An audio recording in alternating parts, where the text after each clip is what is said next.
A cool and crisp, clear 45-degree autumn day in New York. The 430 acres of Belmont Park, 15 miles from the heart of Manhattan, the scene for racing's biggest day. A crowd of 60,000 fans expected for the 7th renewal of the $10 million Breeders' Cup. This, the largest racing oval in the United States, a mile and a half, long sweeping turns, more like those found in European racing sites. Hello, everyone. Welcome to this climactic day of world-class racing. Indeed, the equine Hall of Fame greats of the sport are part of Belmont Park's rich tradition. Man o' War, Citation, Seattle Slew, Ruffian, and of course, Secretariat's unforgettable record-setting run in 1973, rumbling down this stretch to complete his Triple Crown. And today, Belmont Park's history grows. She hosts her first Breeders' Cup Day. And in order, here are the 7 Breeders' Cup races you're about to see. Each carries Eclipse Award possibilities to the winner. The Sprint, 6 furlongs, $1 million. Next, the Juvenile Fillies, featuring the top 2-year-old girls. The Distaff at 1 1/8 is for older fillies and mares. One of 2 turf races. The mile is next. European entries have fared best here. The Juvenile is for 2-year-old Colts, the potential Triple Crown stars for next year. Next, the $2 million turf at 1.5 miles. And last, the grand finale, the $3 million Classic at 1.25 miles. Well, despite an inordinate number of injuries to key horses, today does provide a great test for this thoroughbred racing year. The best available horses from the United States, Canada, South America, Europe are here. And of course, this day also features the sport's elite jockeys, trainers, and owners. A total of 91 thoroughbreds entered in what could be the most contentious of our Breeders' Cup days. In fact, I've got a feeling with the competitiveness of the racing today that someone's going to walk out of Belmont saying, I hit it. I hit a 50-to-1 long shot. I've got the money in my pocket. Well, we'll see. Now a look at some of the top horses on the day's program. The Sprint features Europe's best sprinter, Dejour, the favorite in his first race on dirt. McGahey has defending champion Dancing Spree. Meadow Star is the star in the Juvenile Fillies. Leroy Jolly, who trained Kentucky Derby winning filly Genuine Risk, says this horse is his best ever. In the Distaff, the defending champion Bayakoa is back. She'll face a spectacular 3-year-old Go for One, last year's 2-year-old champ. Steinlen returns to defend his title in the mile. He'll face world record holder Expensive Decision, plus the best Europe has to offer. The Juvenile presents a true East-West battle with Best Pal, the best in the West, facing Fly So Free, the current Eastern leader.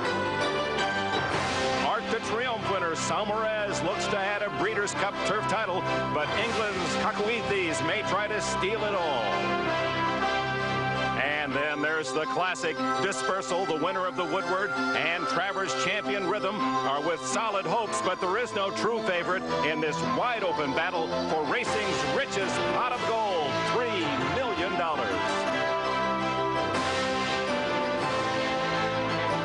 And we'll open with speed. The Breeders' Cup Sprint coming up. Joining us now, fresh from Paris and NBC's coverage of the Arc de Triomphe at the winner's circle, Tom Hammond.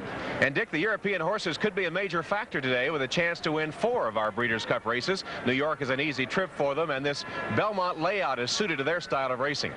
Joining us this year for a trackside view of what's going on Breeders' Cup Day, jockey Greg McCarron. Greg, give us a jockey's eye view of Belmont Park. Tom, this is a great place to ride. As you know, Belmont's 1.5 miles around, and the turns are really wide and sweeping. Consequently, the jockeys, if they're either forced to go wide or they choose to go wide, it's not as disadvantageous as, say, Aqueduct or Pimlico, and the European riders will like that a lot. All right, go get mounted up on horseback and get ready for the first race. That's it from down here, Dick.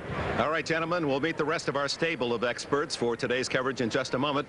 As we anticipate the drama of this day, we'll also share some of the racing brilliance of 6 previous Breeders' Cups. In each division, we've selected the best Breeders' Cup race. It's the best of the best. We begin with a Sprint, 1989 Gulfstream Park, and a come-from-behind win by Dancing Spree. The filly, safely kept, had led throughout. Dancing Spree, artfully ridden by Angel Cordero, rallied along the rail to post a dramatic come-from-behind win. Olympic prospect with another run at around the outside. Sam, who is closing, and here comes Dispersal with his run now. Dancing Spree is charging from the inside, and it's safely kept. She's almost home, leading by 2.5. A host of others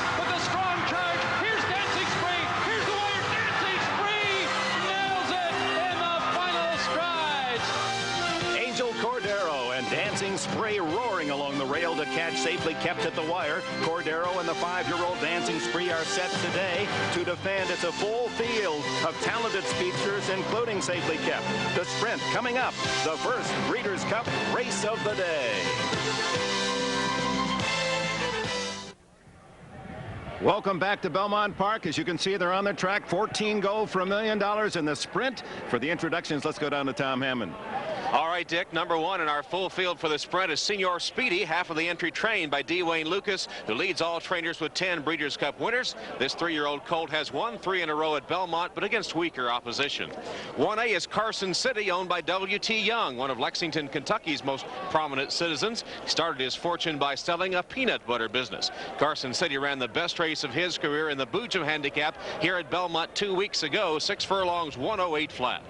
Number 2, Adjudicating, ran 11th last year in the Breeders' Cup Juvenile in the colors of Denny Phipps, but he's recently been sold for a reported $4.5 million to Susumu Kawakami of Japan.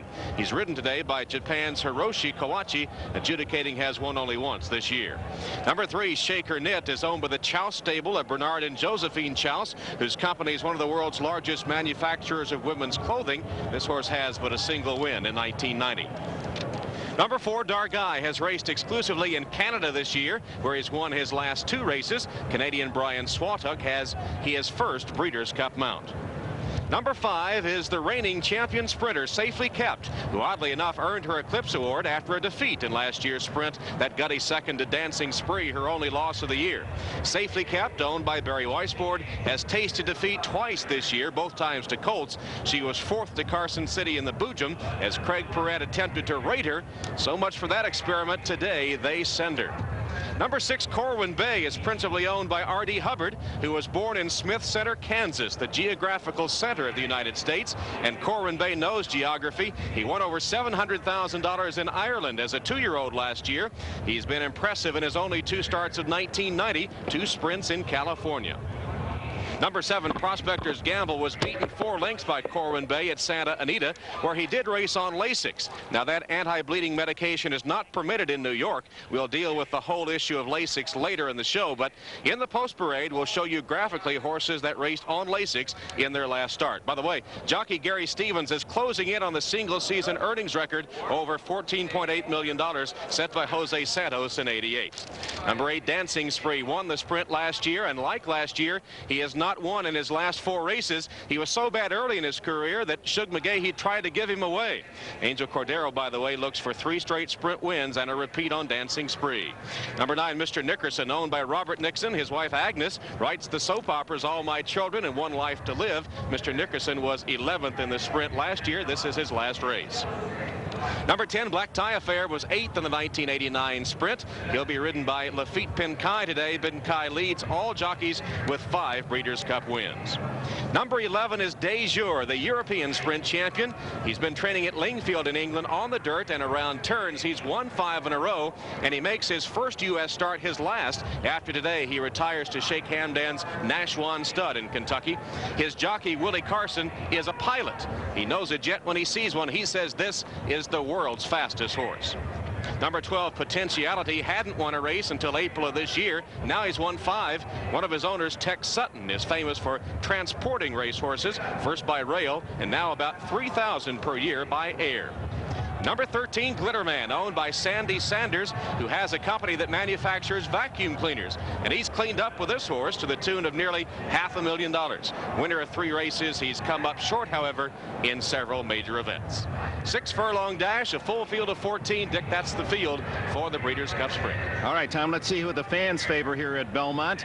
Senior Speedy, Carson City, the entry at 8-1. Some big prices. Adjudicating, Shaker Ned, Dargai, Safely Kept, the filly at 10-1. Corwin Bay is the current favorite at 5-2, although same odds are on De Jour, the European speedster. The Bullet, they say, is the fastest in the world. We'll find out today. And Glitterman, the bottom horse, at 18-1. Now let's meet the rest of our Breeders' Cup cast. First to the popular voice of Del Mar and Santa Anita, one of the game's great race callers, Trevor Denman. California has legitimate contenders in 6 of the 7 races this afternoon. In the sprint, Corwin Bay, a come-from-behind type, and that'll suit jockey Eddie Dallahousse perfectly. Corwin Bay's trainer is Dick Mandela at 39, one of the rising stars on the American training scene. Right now, let's welcome back to our NBC Breeders' Cup telecast team, Jenny Ornstein. Of the European horses, De Jour is one of the best. He's the top sprinter from Europe. He's out of American sprint champion Gold Beauty. However, De Jour has never been asked to run around a turn. He's never been on the dirt, and he's never shown the type of speed needed to beat the Americans at their own game, sprinting. Can he do it? Well, we have an expert to answer this and many other handicapping questions. Winner of a national handicapping tournament, Bob Newmeyer in the paddock. All right, Jenny, thank you very much. You didn't have to be much of a handicapper at all when this big guy ran. His name was Secretariat, and all you had to do was jump up to the windows with your $2 and you had a lock. Not so today. With Easy Goer and Sunday Silence, unfortunately out with injuries, we have 4 of the 7 Breeders' Cup events that are totally wide open, very competitive, when any one of 8 or 9 horses could actually win the race. It's a happy handicapper's dream. It's also a handicapper's nightmare. Let's go back to Dick Enberg. Well, it's good to have Bob Newmeyer from our NBC affiliate in Boston, WBZ, on our crew this year, and that is the filly Safely Kept, narrowly missed last year. She's back again in tough all-male company. Here's a look at the contenders. The sprint matches the 1-2 finishers of 1989. Last year's winner, Dancing Spree, has been inconsistent in 1990, racing in sprints and distance events. One of his 2 wins this year was in the mud at Aqueduct back in May, the 7-furlong Carter Handicap. Just as he did in the Breeders' Cup last year, Dancing Spree came roaring from off the pace to win. Angel Cordero hopes the early speed will set it up again this year for Dancing Spree. Safely Kept won champion sprinter honors in 1989 by losing only once in 9 starts. That was her second in the Breeders' Cup Sprint. In 1990, she has seemed not quite so dominant, yet she has won 7 of 9, losing twice to Colts, but pushing her earnings past $1 million. This was one of her most impressive efforts, and it was here at Belmont in the 6-furlong Genuine Risk Stakes. Craig Perrette took her right to the front and could have won by more as the Speedball coasted home by 3. Mr. Prospector has sired 2 of the first 6 sprint winners. His son Carson City could be the 3rd. This 3-year-old colt turned in one of the most impressive sprint races of the year in winning the 6-furlong Boojum Handicap at Belmont 2 weeks ago. Sent to the lead right out of the gate by Jerry Bailey, Carson City made it a wire-to-wire score, beating Mr. Nickerson and Safely Kept, and stopping the timer at 1:08 flat, which, if duplicated today, would make it the fastest Breeders' Cup sprint yet. And finally, for raw speed, it's hard to top the European sprint champion De Jour, a 3-year-old whose dam or mother, Gold Beauty, was U.S. sprint champion. De Jour has won 5 straight and tuned up under 137 pounds in the Prix de l'Abbé at Longchamp in France. This race was 5 furlongs on a straightaway course, and there was never a doubt. De Jour has never raced on dirt and rarely around a turn, but his jockey Willie Carson says he's the world's fastest horse. We're about to find out. And the European money is in. De Jour is now the favorite at 2-1. We're just minutes away from our first $1 million experience.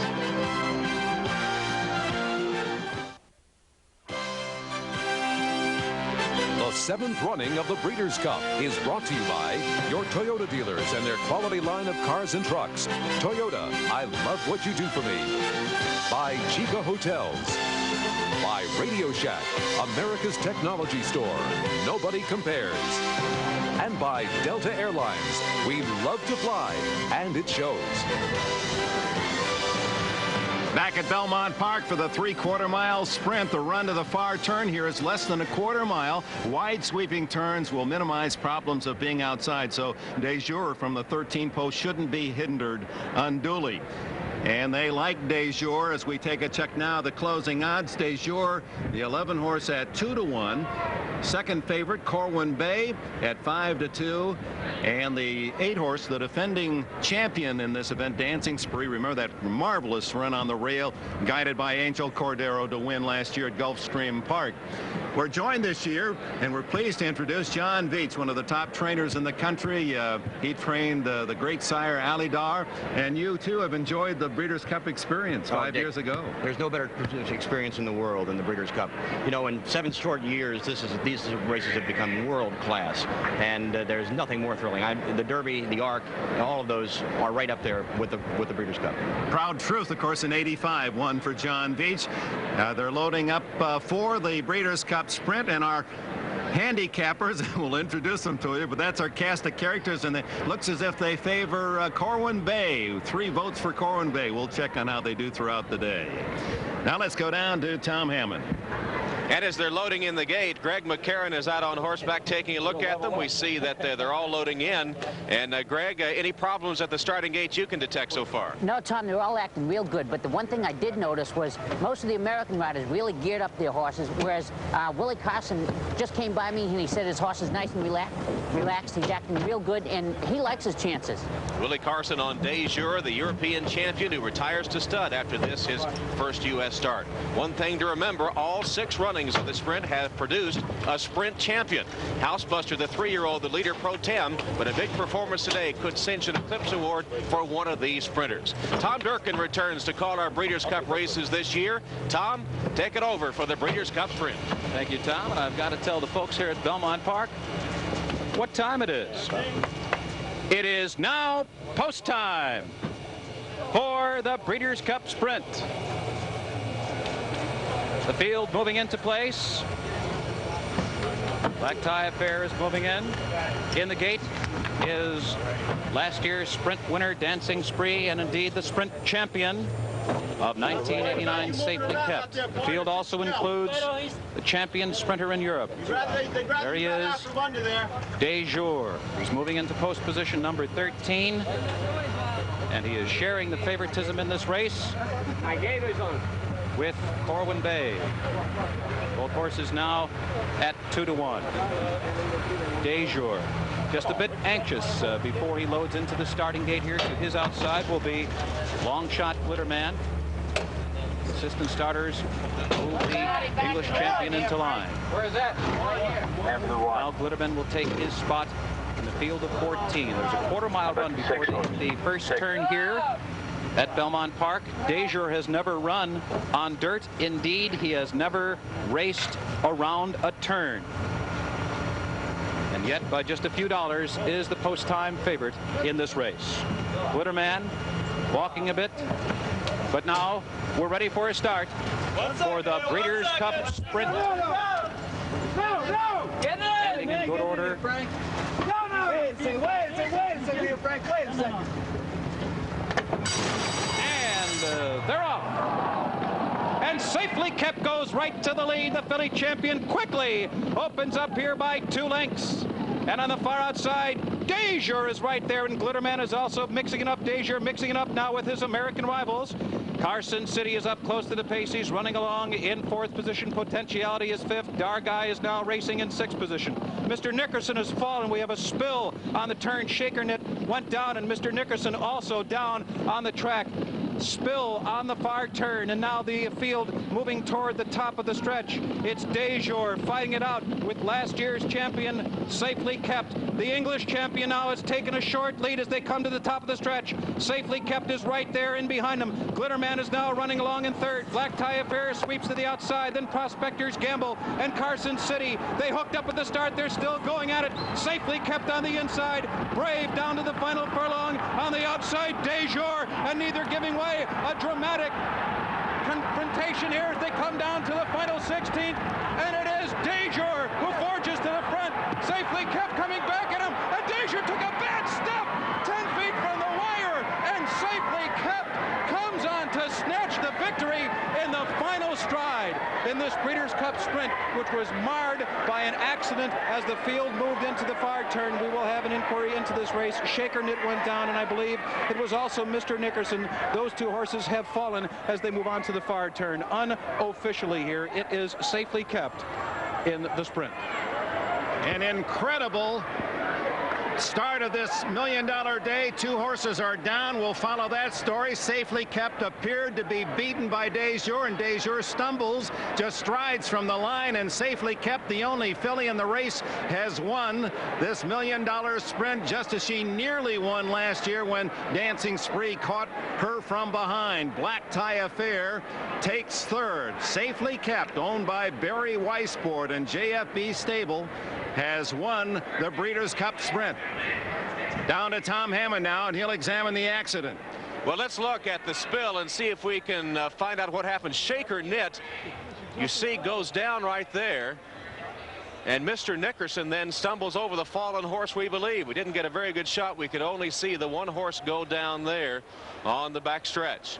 Now, as we move to the stretch run, though, the 2 speedballs, Des Jours on the outside, Safely Kept on the rail. Des Jours gets ahead in front and seems to be on his way to victory. Willie Carson hits him a couple of times right-handed, but Safely Kept comes right back as Des Jours jumped a shadow.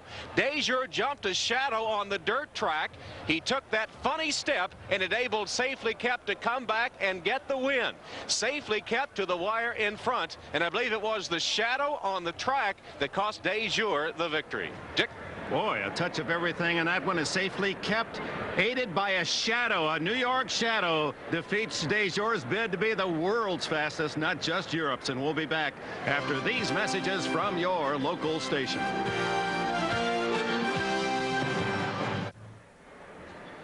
We're back live at Belmont Park. This is Chris Adley, the jockey aboard Mr. Nickerson, just moments aboard, placed on a backboard. Did not appear to be conscious. He was the jockey on Mr. Nickerson and thrown. No report yet, but as soon as we receive one on Adley, the 24-year-old New York writer, we'll pass that along to you. So the autumn shadows, we had trouble yesterday. 2 horses broke down in the racing here at Belmont. But on the positive side, the winner Safely Kept, the only filly in the field, has won the Breeders' Cup Sprint. Let's go back to Tom Hammond. And here's the spill again, and it's Mr. Nickerson that sort of leaps in the air right there and then goes down. Chris Adley thrown in the air and hit the track very hard as he came down, and we saw him leave in the ambulance. Meanwhile, Des Jours on the outside. Look at him jump that shadow.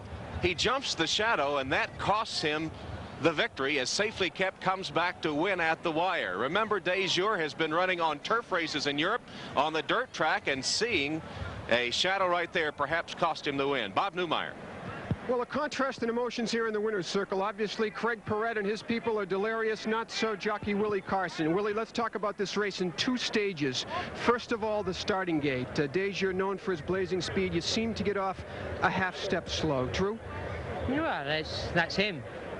After he's gone 3 strides, he's usually in front. In Europe, these are very fast horses.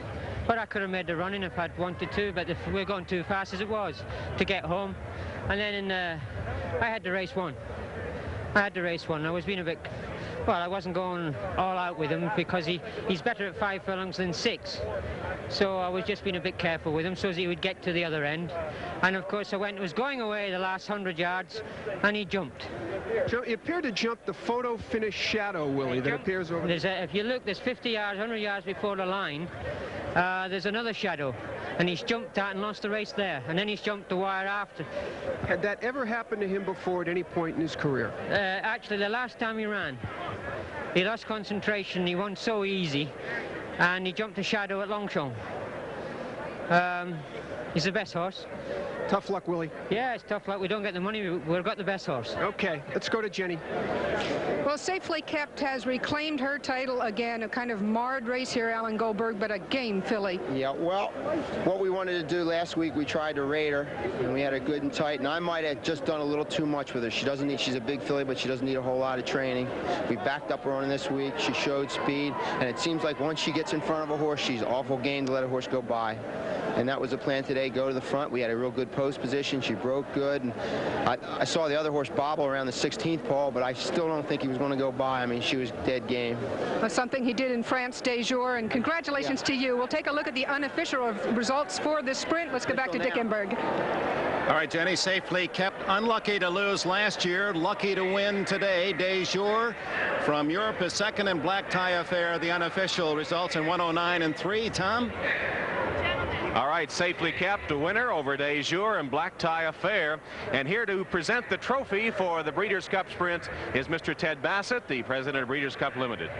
Congratulations, gentlemen. What a beautiful race and what a beautiful ride you had. One of the most competitive sprints we've seen in a decade. Best wishes for future races. Thank you. Thank you. Thank you very much. JFB Stable and Barry Weisford, the owners of Safely Kept, Craig Perrett and Alan Goldberg here, the winning group. Gentlemen, while I have you here, Craig, maybe we can take a look at the last few strides of the race. It appeared that De Jour had passed you on the outside and then jumped a shadow, enabling you to come back. Did you know that was what happened? Well, you know, my filly was hanging in there tough with him, and he had me best the last 40 yards. He got by her, and my filly kept hanging into him, but he seemed to see the light from the mirror, and he had propped for a second, and when he did, my filly had to jump on him, and it was all over. I'm glad he jumped it today anyway. All right, the reigning champion sprinter, Safely Kept, perhaps an Eclipse Award winner again in 1990. Dick? All right, Tom, the two horses are still down, Shaker Ned and Mr. Nickerson. And now it is official. Safely Kept 26, 48, 20, and 580. De Jour 560 to place and 4 to show. Black Tie Affair. His supporters pick up 1380 for the show, and the exacta pays 181 and change. Well, last year at Gulfstream, the Juvenile Fillies winner, Go for One. She's back this year as a 3-year-old in the Distaff, where a win today against older fillies and mares would attract attention for the horse of the year. For our top Breeders' Cup Juvenile Fillies race, we go back 2 years to Louisville. The best of the Juvenile Fillies, 1988, a soggy Churchill Downs. This race made a reputation for the outstanding filly, trained by Dwayne Lucas. Open Mind, ridden by Angel Cordero. Quay is now set for the drive and darts to the inside. On the far outside, Seattle Meteor closing in. Leo Lucid is also right there. Open Mind is moving through. Approved Supply is also right there. And a Burns Classic. It is wide open. Anyone's race. Darby Shuffle moving into contention. Approved Supply is there. Some Romance. Open Mind playing on the outside. Darby Shuffle. Open Mind now emerging with the lead. Darby Shuffle. Open Mind wins it going away. Open Mind, part of the Breeders' Cup legacy left by her late owner, Eugene Klein. Today's favorite, the unbeaten Meadow Star. Stay with us. Meadow Star goes for 7 in a row.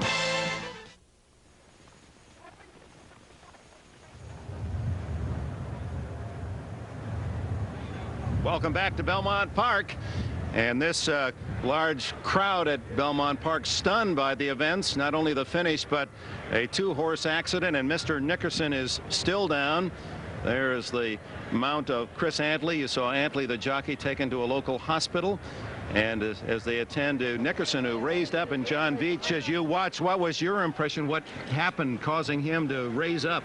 It could be 2 things, Dick, or actually it could be many things, but 2 principal things. One, that a horse could have a heart attack and it could hit him very, very quickly, and he'll lunge forward and fall. The second thing is he could have broken a hind leg.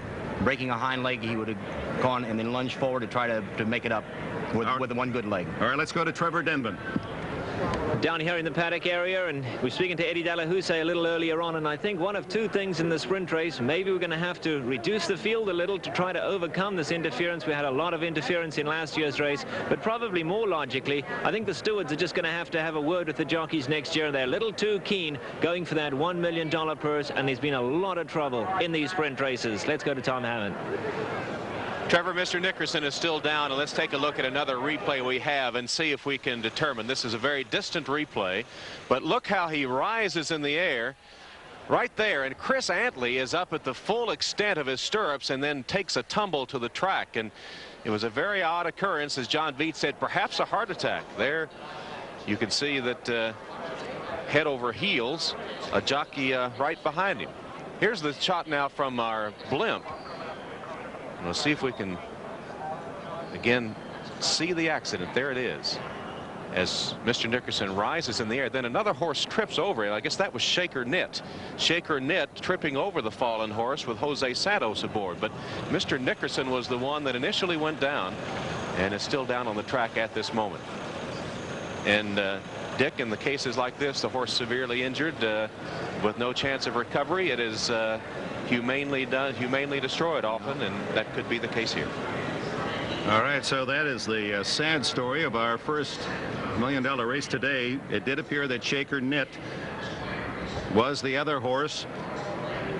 And Bob Newmeyer has a report on the jockeys, Jose Santos and Chris Antley. All right, Dick, thank you very much. A frightening spill, obviously. Chris Antley has suffered a broken collarbone. Obviously, he will be out for the rest of the day, likely 6 to 8 weeks. Jose Santos is okay. He's being examined by a doctor even as I speak, and he will be given the green light perhaps to ride for the rest of the day. As for the horses, we're waiting for a report, but the initial stages doesn't look good. Let's go back upstairs. All right, Bob, the official order of finish safely kept from second to first. Des Jours leaping over a shadow, costing him the race. Black Tie Affair adjudicating fourth. Prospector's Gamble, then Dancing Spree, last year's winner. Dargay is seventh. And here's the rest of the field. Co-favorite Corwin Bay finishing eighth. And, of course, Shaker Knit and Mr. Nickerson involved in that tragic spill. Coming up next, the Juvenile, 1 1/16 miles for fillies, right after this.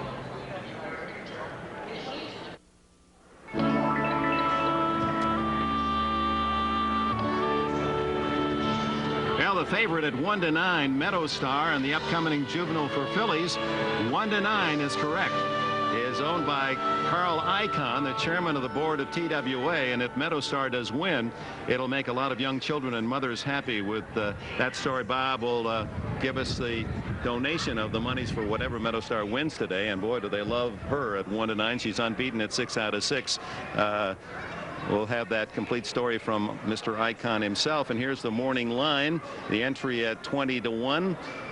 And some big prices, as we're going to see throughout this day, and especially in this race when you see that the number 8 filly, Meadow Star, they feel she'll go unbeaten, 7 out of 7. 3 to 5 in the morning line. She's 1 to 9 at the moment. Garden Gale has been scratched beyond perfection at 6 to 1, and some support for the West Coast filly Light at 5 to 1. Now let's go to Bob Newmeyer.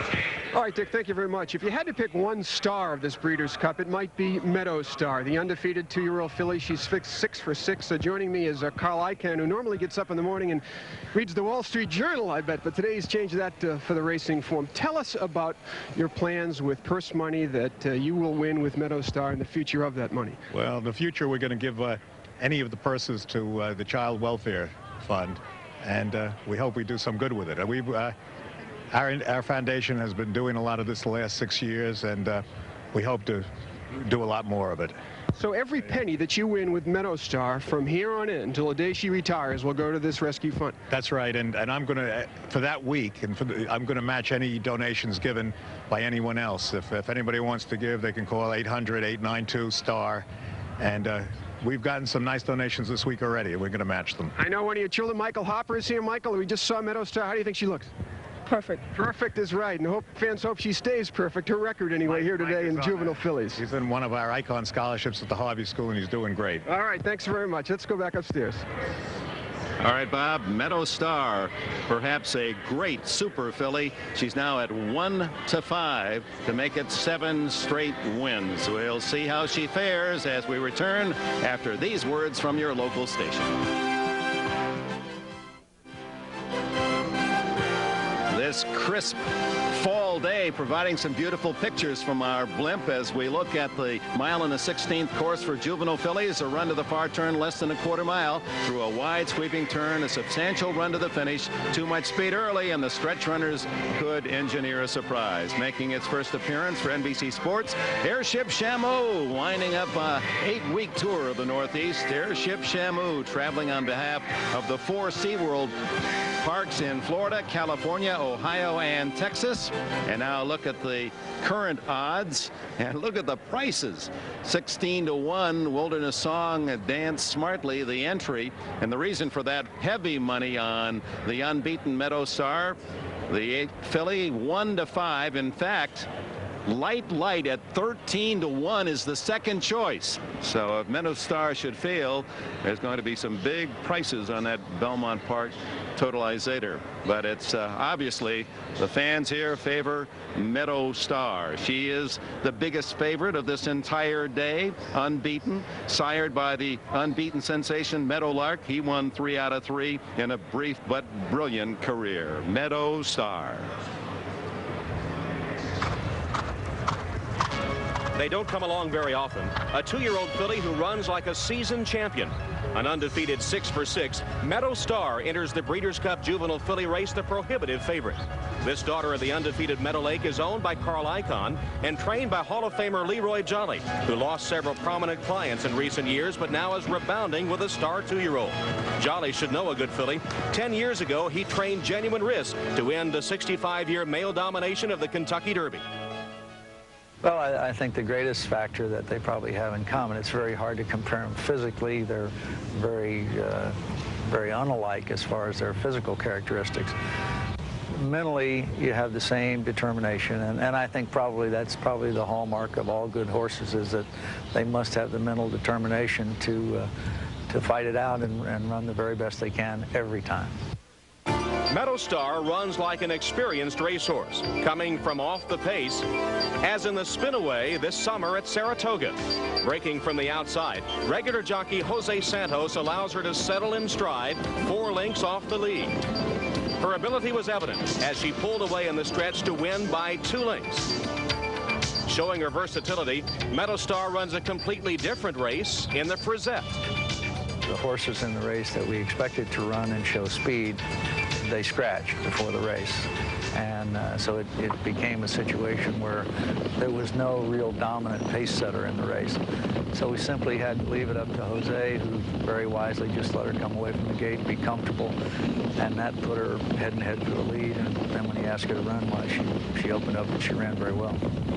And now Jolly Star takes center stage.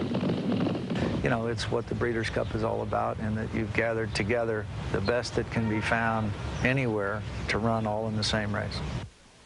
Meadow Star, already being compared to some of the great fillies of racing history. Today, she can prove that she is something special. Indeed, one of those comparisons to the great filly of the 70s, a ruffian. Leroy Jolly, the trainer. Let's get an up-to-date live report from him. Here's Jenny. Well, there's a bit of a delay in the paddock here. Mr. Jolly waiting while they apparently clear the horses off the track that were injured. Mr. Jolly with some California fillies coming in. Any fears on your part? She'll have competition with speed. We're trying to get in the way with your filly here. How about your feelings about the California horses? Well, she's going to run good, I'm sure. Come on now. Apparently, we're having problems here with the filly as being a little bit crowded here in the paddock. A little bit of confusion, as I said, because there still are horses on the track that were injured because of that delay. Let's go back up to Dick Enberg, and Mr. Jolly apparently a little bit tense, as all of us are, with a little unexpected accident and some tragedies today. Back to you, Dick. And John Veach, you can certainly appreciate that. We're trying to do our business. It's nice to get that last look through the trainer's eyes, but that's hardly his #1 concern at this moment. No, right now he's deeply involved in getting that horse ready and making those last-minute instructions, or giving those last-minute instructions to the jockey, making sure that everything's all right with his horse's equipment, and that last moment of butterflies in your stomach, that's where you get them in the paddock. John, I'm wondering, as many fans might be now, with the very cool weather, temperature in the mid-40s, it's sunny and it looks bright and warm, but it isn't. It's chilly, and the fact that we had a couple of accidents yesterday, and then the very first race today, we have problems. Is the weather part of that? No, not at all, Dick. The weather's perfect here. It's perfect for racing. It's the right temperature. We've got no humidity. It's great for the European horses. This is going to be the thing that's going to give them the opportunity to do very well. Last year in Florida, it was hot and humid.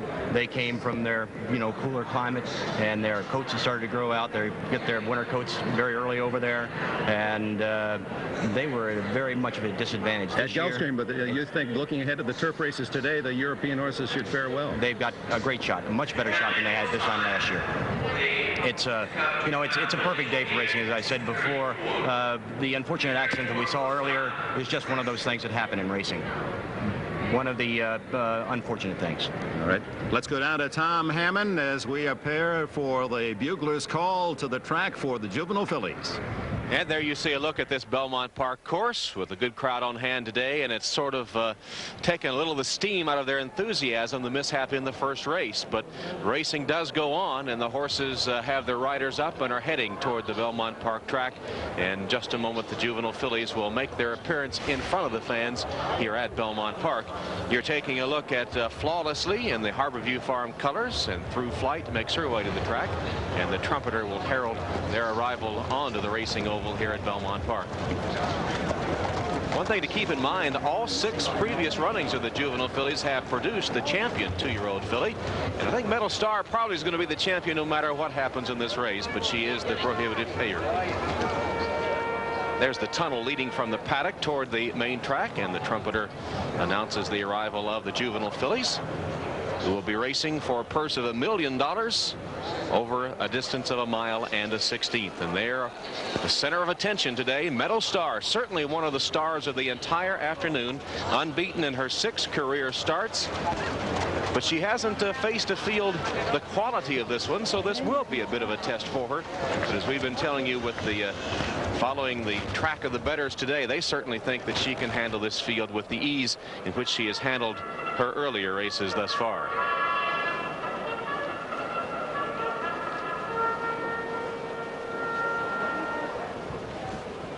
We do have a couple of entries in this race. There are 14 in the field, but only 12 betting interests. Actually only 11, because we did have a scratch this morning. The 6-horse Garden Gal has been scratched, leaving us with 13 going to the post, actually, in the Breeders' Cup Juvenile Fillies. All will carry 119 pounds in this race. And let's take a look at the current odds as the horses do finally make it onto the racetrack after that delay from getting the horses that were injured in the first race off the track. And there you see, if you like somebody other than Metal Star, you can get a price, that's for sure. The number 1 entry 24 to 1, the 2 entry 12 to 1. Wild for Tracy is 75 to 1 odds. Garden Gal was scratched, as we told you. Metal Star at 1 to 5 currently, and Sweet Sarita, the long shot, at 99 to 1. Let's take a look at the fillies. Number 1, Private Treasure, is half of the Joe Pierce Jr. trained entry. She entered the Breeders' Cup picture with a win in her last start. That was the Alcibiades Stakes at Keeneland. 1A is Champagne Glow, who has only a single victory and was beaten 14 lengths by Metal Star in the Frisette. She would appear to be just running for a piece of the purse today. Number 2, Wilderness Song. This is the Samson Farm owned and Jim Day trained entry. Day, by the way, won an Olympic gold medal on the Canadian equestrian team in Mexico City in 1968. This filly has won 4 races in Canada. 2B is Dance Smartly, who has also raced exclusively in Canada. The fashionably bred daughter of Danzig has 4 wins in 6 starts. Number 3 is Wild for Tracy, who won her first start but hasn't been closer than 7 lengths in 4 races since then. Millard Selden saw a reason to enter that perhaps the rest of us missed. Number 4 is Through Flight, who was purchased for $12,000 at the Keeneland yearling sales. Put in a later sale, she failed to bring enough, so Leon and Betty Millsap kept her. She has won 4 races, including the Arlington Washington Lassie, and has earned $260,000. She was beaten the neck by Private Treasure in the mud in her last start. Number 5 is Flawlessly, a daughter of 1978 Triple Crown winner Affirmed, who was bred and owned by this filly's owner and breeder, Lewis and Patrice Wolfson's Harborview Farm. She won a turf stake at the Meadowlands, but was 3rd to Meadow Star in the Frisette. Now, Flawlessly was scheduled to be ridden by Chris Antley, but it'll be Lafitte Pincaille for the injured Antley. We told you Garden Gal was scratched, so Beyond Perfection is next. Number 7, owned by John Franks, twice the nation's leading owner, and trained by the sport's all-time winningest trainer, Jack Van Bird. Racing against the best in California, Beyond Perfection has won 3 of 5. Number 8, Meadow Star, already inviting comparisons to some of the Distaff greats in racing history. It may be too early for that, but she has been brilliant, winning her 6 races by a combined 31.5 lengths. She is from the first crop of foals, sired by the fragile but undefeated Meadow Lake. And Leroy Jolly, who trained Genuine Wrist, the Kentucky Derby winning filly, says Meadow Star is the best filly he's trained.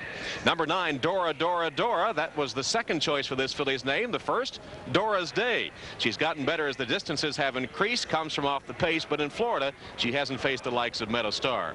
Number 10, Verbazil, owned by a New Yorker living in Mexico City and trained by a Mexican living in New York. Meadow Star beat her 6 lengths in the matron. Number 11, Sweet Sarita, owned by David Alger, who lives in Cali, Colombia, sired by Gate Dancer, who was second in the first 2 classics. She's been beaten twice by Meadow Star. And number 12, Light Light, owned by Tucson rancher Jack Finley, 68 years old, and trained by 61-year-old Henry Marino. She lost by 9 lengths to Beyond Perfection, then rebounded with an impressive win over that filly in the Oakleaf Stakes. And that's the field for the Juvenile Fillies.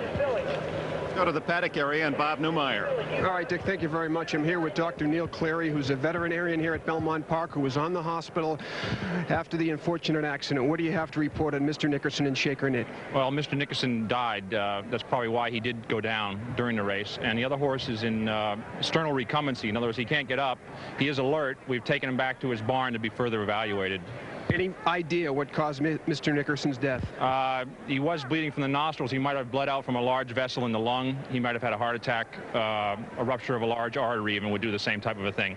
Anyway. For those who hope to save Shaker Knit, you might explain the process by which your veterinary staff handles this from here. Well, he's taken down first to his barn, and other private practitioners will then come and evaluate the situation. There are also surgical possibilities, too. But I think first they have to isolate what the problem is and then go from there. All right, thanks, Dr. Cleary. Sure. Yeah.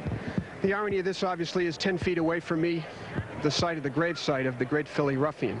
We've lost Mr. Nickerson, and we're hoping to save Shaker Knit here at Belmont Park.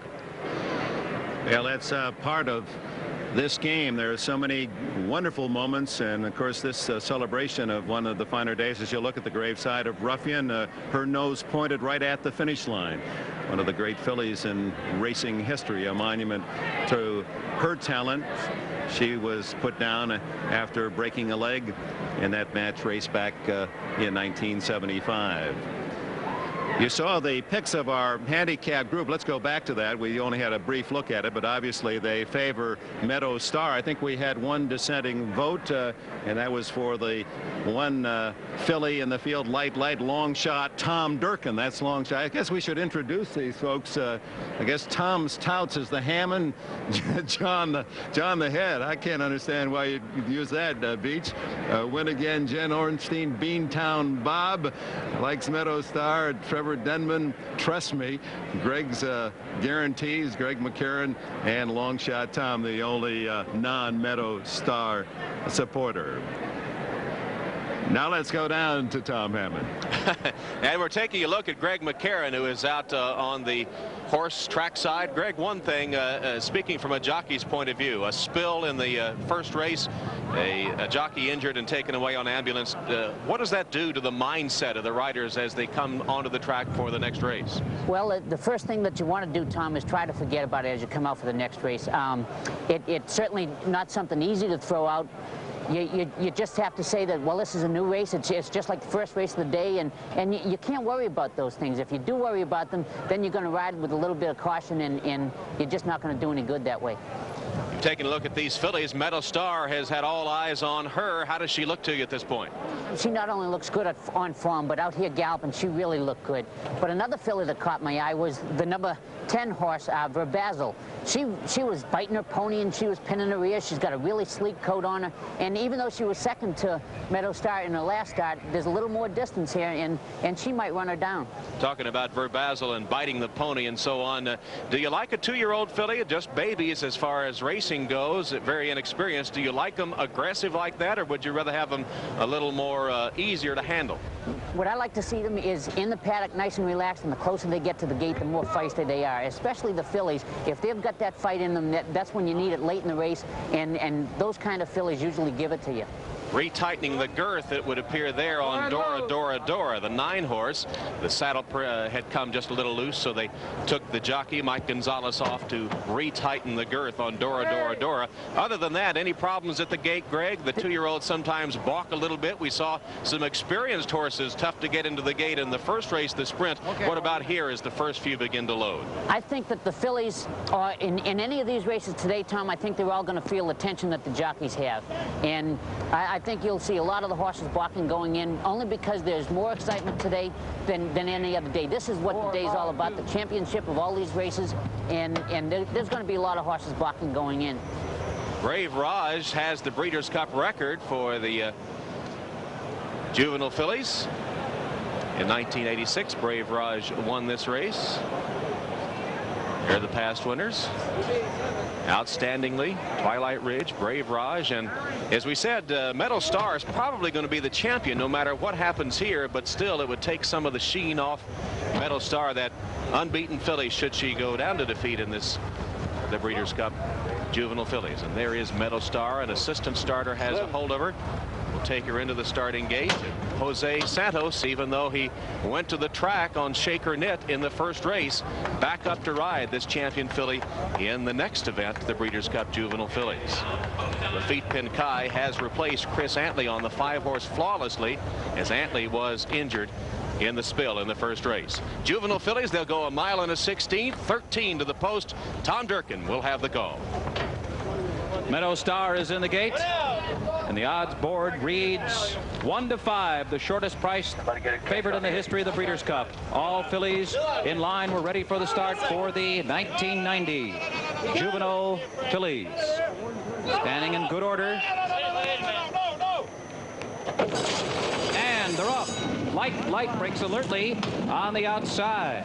Coming up from in between horses now. There goes it. Dance Smartly, and Dance Smartly grabs a short lead. Sweet Sarita is moving with her. Wilderness Song is sent through an opening toward the inside. Light is now back racing in 4th position. Beyond Perfection is 5th.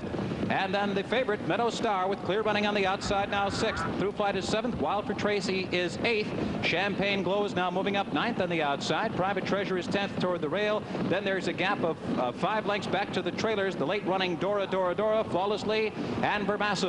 The field continues down the backstretch. Dance Smartly and Wilderness Song. The Canadian fillies are 1-2. Sweet Sarita is right there. Russell Bays is busy on Light right there on the outside. Light now makes her move as they move into the far turn. Meadow Star's just 3 lengths behind her. Sweet Sarita was checked abruptly. The quarter went in 22 and 3:45 and 4/5 seconds. A blistering pace here for the Juvenile Fillies, and it is Dance Smartly who has a short lead. Light is right there fighting it out. Meadow Star now a threatening presence on the outside, 4th, and here comes Meadow Star, and Santos turns her loose as they come to the top of the stretch. Private Treasure is just in behind the lead, and the field turns for home with Meadow Star taking command. Dance Smartly is trying to stay with her, but Meadow Star too much now and draws away here as they come down to the final furlong. Dance Smartly on the inside 2nd. Private Treasure is putting in a late run 3rd. In the final furlong, it is still Meadow Star leading the way by 4, pouring it on now by 5, and leaving the others behind in the wake of her brilliance. A perfect season for Meadow Star. She wins by 4.5 lengths. Private Treasure was 2nd. Dance Smartly holds on for 3rd. Well, there she does it. A sensational filly, and she did it in sensational style today. Meadow Star, the perfect filly in a perfect year for her. Well, unquestionably, the 2-year-old filly champion for 1990, the brilliant Meadow Star, shining again, unbeaten, 7 races. The Florida-bred son of Meadow Lake, ridden by Jose Santos, who gets off the track. There's Carl Icahn, the owner, and Santos showing the courage of these brave young athletes, the jockeys on the track, and a frightening spill comes back and will be visiting the winner's circle when we return to Belmont Park.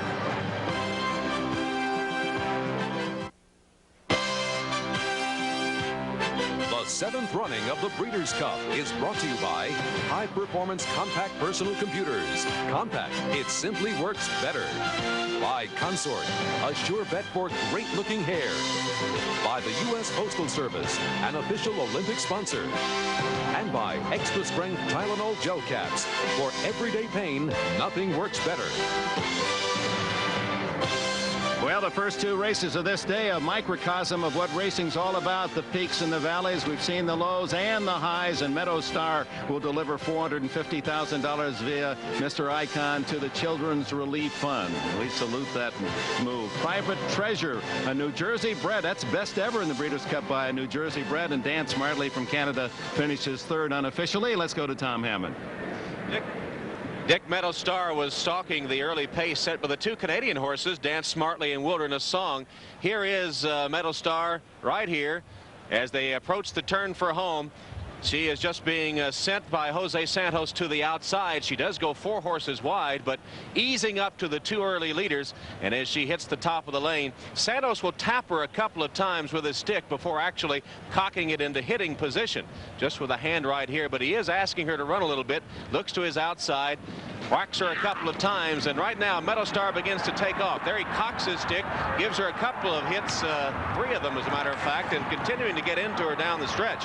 But right at this point, she has put away Wilderness Song and Dance Smartly, and now is easing out to victory. Santos keeps her mind on her business with that stick through the lane, but it's no contest as she coasts home by about 5 lengths to make her record 7-4-7. Meanwhile, Carl Icahn, her owner, enjoying another victory and enjoying another donation to the underprivileged children. Dick.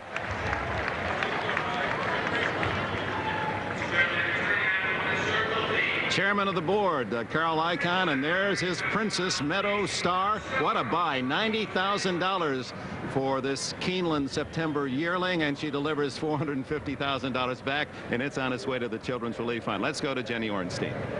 Well, Sandy Hawley finished 3rd on Dance Smartly, and there's no shame to that, is there? No, Jenny, that's for sure. She ran a big race. The head of the stretch, I thought we had them, but Jose went by me pretty quick. And Dance Smartly got a little bit tired. Didn't really change leads with me down the stretch, which I was hoping for her to do, but she was just getting tired, and she's not used to this kind of a cuppy racetrack. That was a big race for her. Well, she's never been off the board in a game performance for Dance Smartly. 3rd was Sandy Hawley. Let's go now to Trevor Denman. I'm right here with Russell Bays, now the rider of Light Light. Russell showed good speed. We're getting the Californians pretty excited for a while there. The 3/8 pole, we thought she had a big shot. Well, she was laying real nice going into the turn, you know. She was just pulling me along, and I liked our chances real good at that point. And about halfway around the turn, she come off the bit on me and started backing up. I asked her to run a little bit, and she didn't give me any response at all. And she coughed a couple times after the race, so maybe she bled in the race or something. But there was no sense of persevering with her because she was a spent horse at the head of the lane. Save her for next time. Thanks, Russell. Let's go to Bob. Thank you very much. The 4th Breeders' Cup Championship for Jose Santos. And Jose, you little guys are resilient, I'll tell you. Last race, a spill, and now a Breeders' Cup Championship. Let's take the spill first, and obviously you recovered from that awful accident. Yeah, I have a lot of pain right now in my back, but I tell you, one of these races, the pain, it go away, and I got lucky. Thank God, you know, nothing happened to me, and I feel sorry for Chris. You know, he broke a collarbone, and I feel sorry for the 2 horses, you know, because they're hitting so hard in the ground.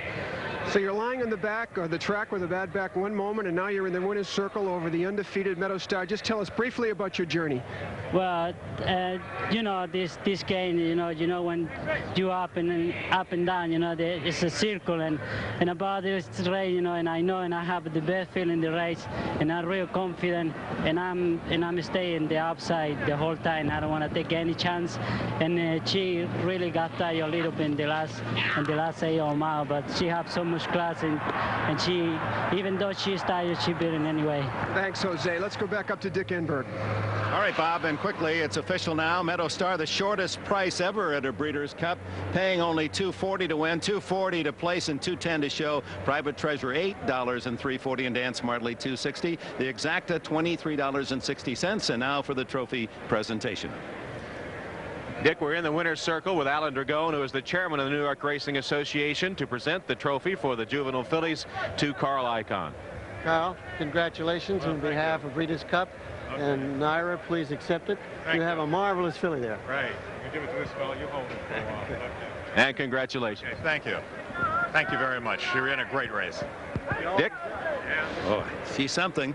Meadow Star. Next, the Distaff. 2 years ago, this race produced one of the best finishes ever. Personal Ensign in her final race, trying to win 13 of 13. But could she catch Winning Colors?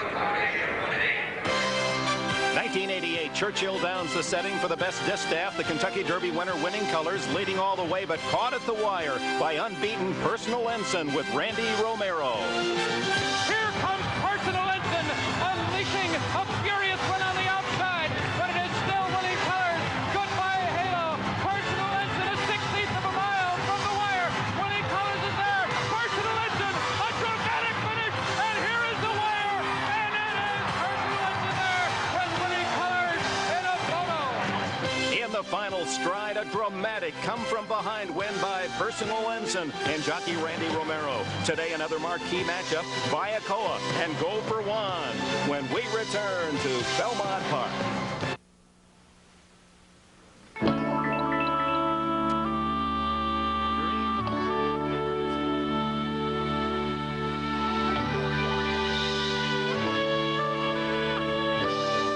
Welcome back to beautiful Belmont Park, and here's the official order of finish for the mile and the 16th Juvenile Fillies. Meadow Star, what a run. Private Treasure, Dan Smartley, Verbasil down through flawlessly, and the rest of the field with Light, a challenger till the head of the stretch, finishing next to last, and Sweet Sarita, the 13-horse, last.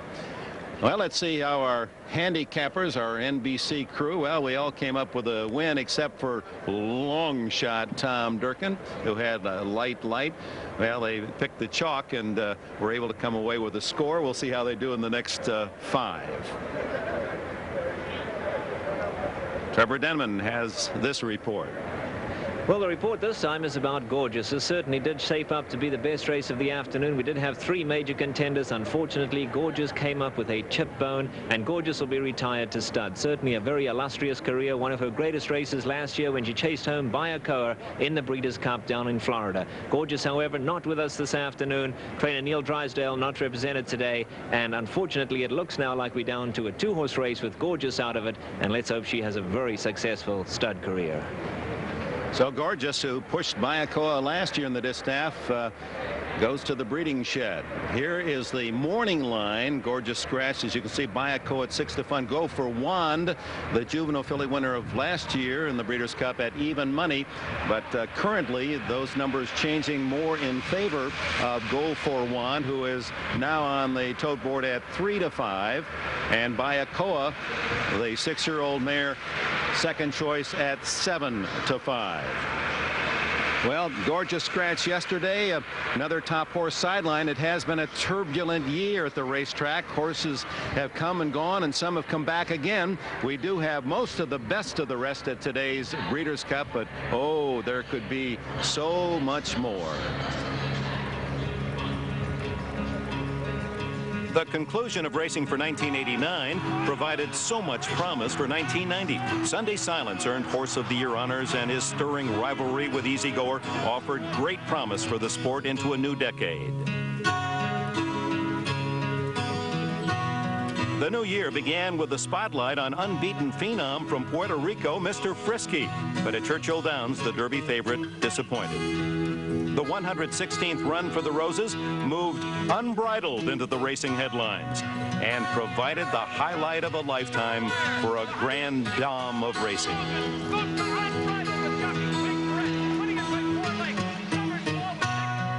The second jewel of the Triple Crown, captured by the second finisher of the Kentucky Derby, as Summer's Squall outdistanced the field.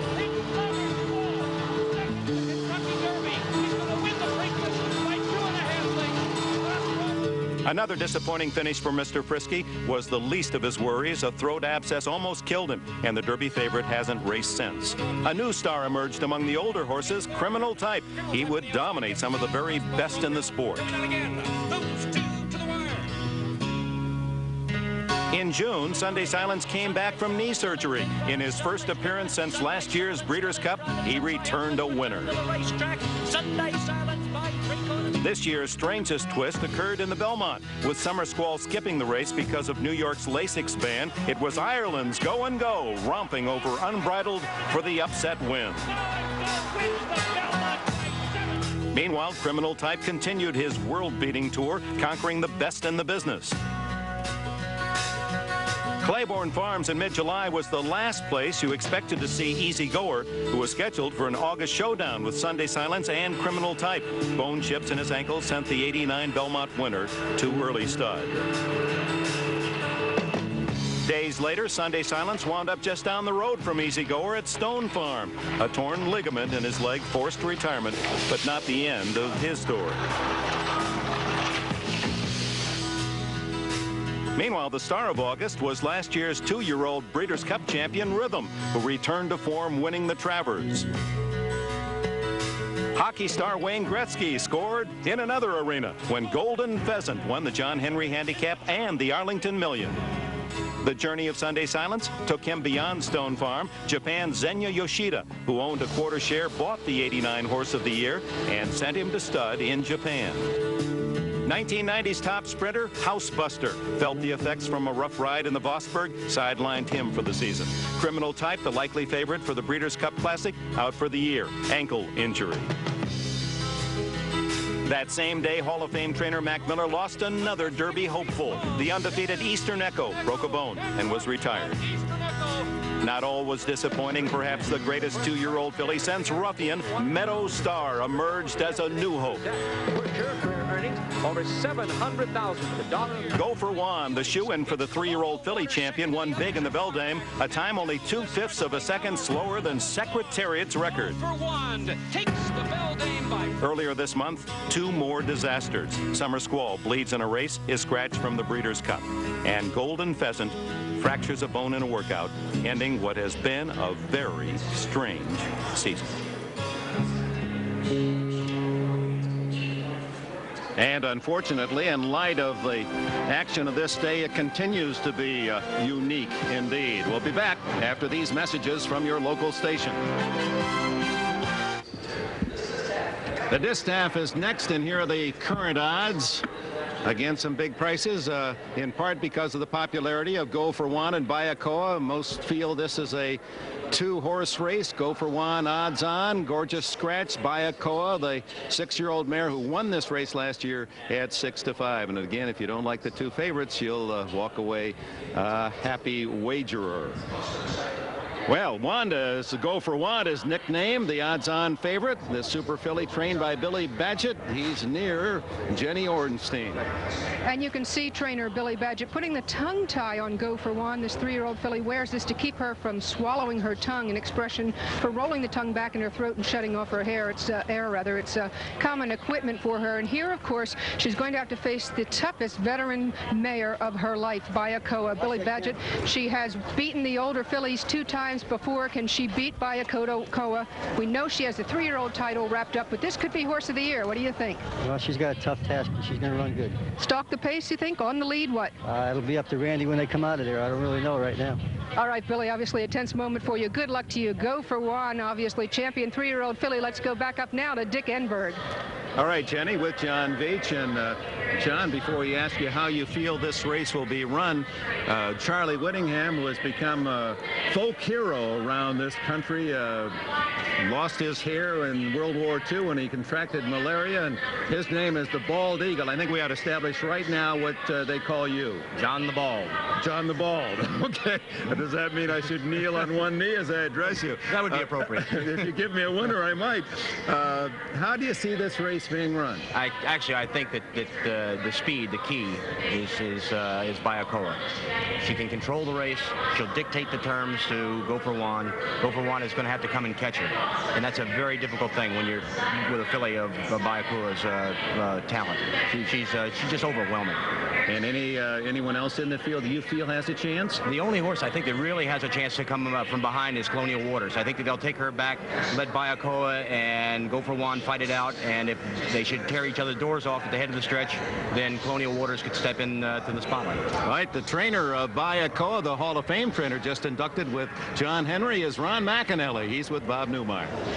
All right, Dick, thank you very much. About 7 a.m. last Sunday morning, Ron McAnally and I were standing on the backside here at Belmont Park, and Ron says, I'm going to work my filly 7 furlongs here on the main track. Well, 1:22 and 4/5 seconds later, with the jockey's hands never having moved, Bayacoa completed the most sensational workout of this week, and I imagine that puts her right on edge for this Distaff. Oh, yeah, it does, and she'd been really good the last part of the year, thank goodness. You know, a race coming up of this caliber, I think she has about as good a chance as any other filly that I've ever trained, as a matter of fact. I don't know about Go for Juan. They say that she's something special, but I think at least we'll give her a run for her money.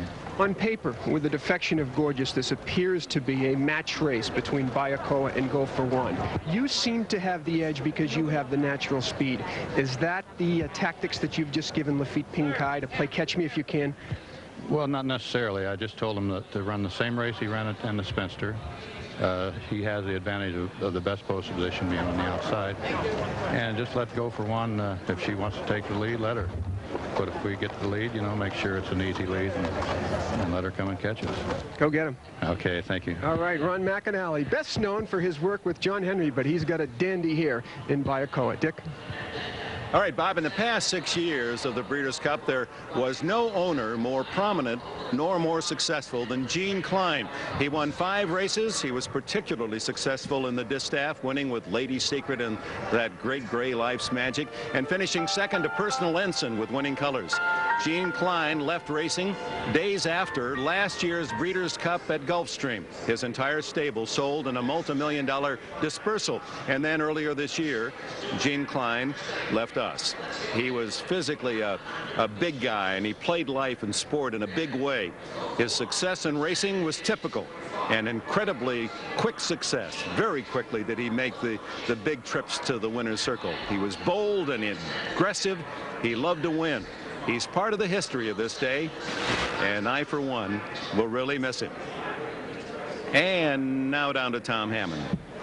And the horses are making their way toward the racetrack for our Distaff race. Some interesting superstitions at play here. Jane DuPont Lunger, whose Christiana stable owns Go for Wand, wears the same shoes that she's worn the last few starts for her filly. They still have the Saratoga mud on them, they say, from the win that the filly had by 7 lengths in the Alabama. She won't change them, won't even clean them.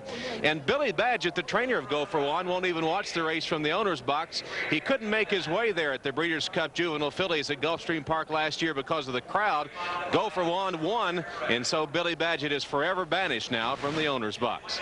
Let's take a look at the post parade for the Distaff, sponsored by Consort Hairspray. There's Billy Badgett, who comes onto the track, and Luthier's Launch wears the #1 saddlecloth. It would appear she's overmatched here. She's winless in 13 starts this year. She was a distant third to Bayakoa and Gorgeous in the Spinster Stakes at Keeneland. #2 is Go for Wand, the champion 2-year-old filly of 1989 after that win in the Juvenile Fillies at Gulfstream. And she's a cinch to repeat as an Eclipse Award winner this year as champion 3-year-old filly. A convincing performance today, however, could make her Horse of the Year. Her name suggests a wand to wave away bad luck, and she has been magic, winning 7 of 8 this year for former Woody Stevens assistant Bill Badgett Jr. And by the way, she's 5 for 6 at Belmont Park. #3, Flags Waving, the Perry's Hill Farm color bearer, was seriously ill with a stomach virus this summer, but she returned in September, then was 4th in the Spinster. She's raced on Lasix in her last 3 starts. #4, Gorgeous, was scratched. #5, Bayakoa. Now these are substitute silks. You notice the silks in the lower left-hand corner. They never arrived. So substitute silks on Bayakoa today. We'll see if that is an omen of good or bad luck. You know, last year, Mr. and Mrs. Frank Whittam, the owners, put up $200,000 to make Bayakoa a supplemental nominee for the Distaff after she had won the Spinster. In 1990, they followed the same script and hoped for the same results, so winning the Distaff and a championship to follow. Bayakoa also has a shot at Horse of the Year, and she is within striking distance of Open Mind's all-time female money title of over $3 million. #6, Colonial Waters, from the Meadowstar team of Carl Icahn, Leroy Jolly, and Jose Santos. Colonial Waters was second to Go for Wand in the Beldame and may duel Bayakoa for the early lead. We'll have to wait and see. #7, Vele Maid. This Maryland-based filly has won 5 stakes races, but never a Grade 1, the top class of stakes race, and she's probably in too tough today. #8, Mystorian, is probably more comfortable at shorter distances than this 1 1/8, but former jockey Steve DeMauro will take a shot in the Distaff today. Dick? And it appears this is a 2-filly mare race. Even money on Bayakoa now and 3 to 5 on Go for Wand. We'll have the action in just a moment.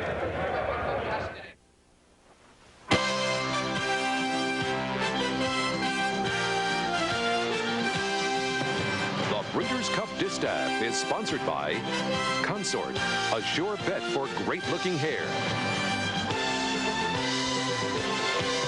Set for the mile and 1/8 Distaff. It features the longest straightaway in American racing, over a half mile.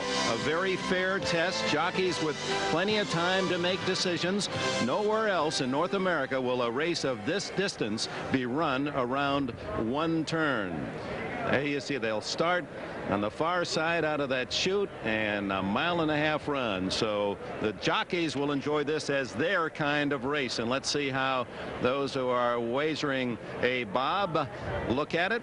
Big prices except for Go for One at 3 to 5. Bayakoa even money. Some support for Colonial Waters at 13 to 1.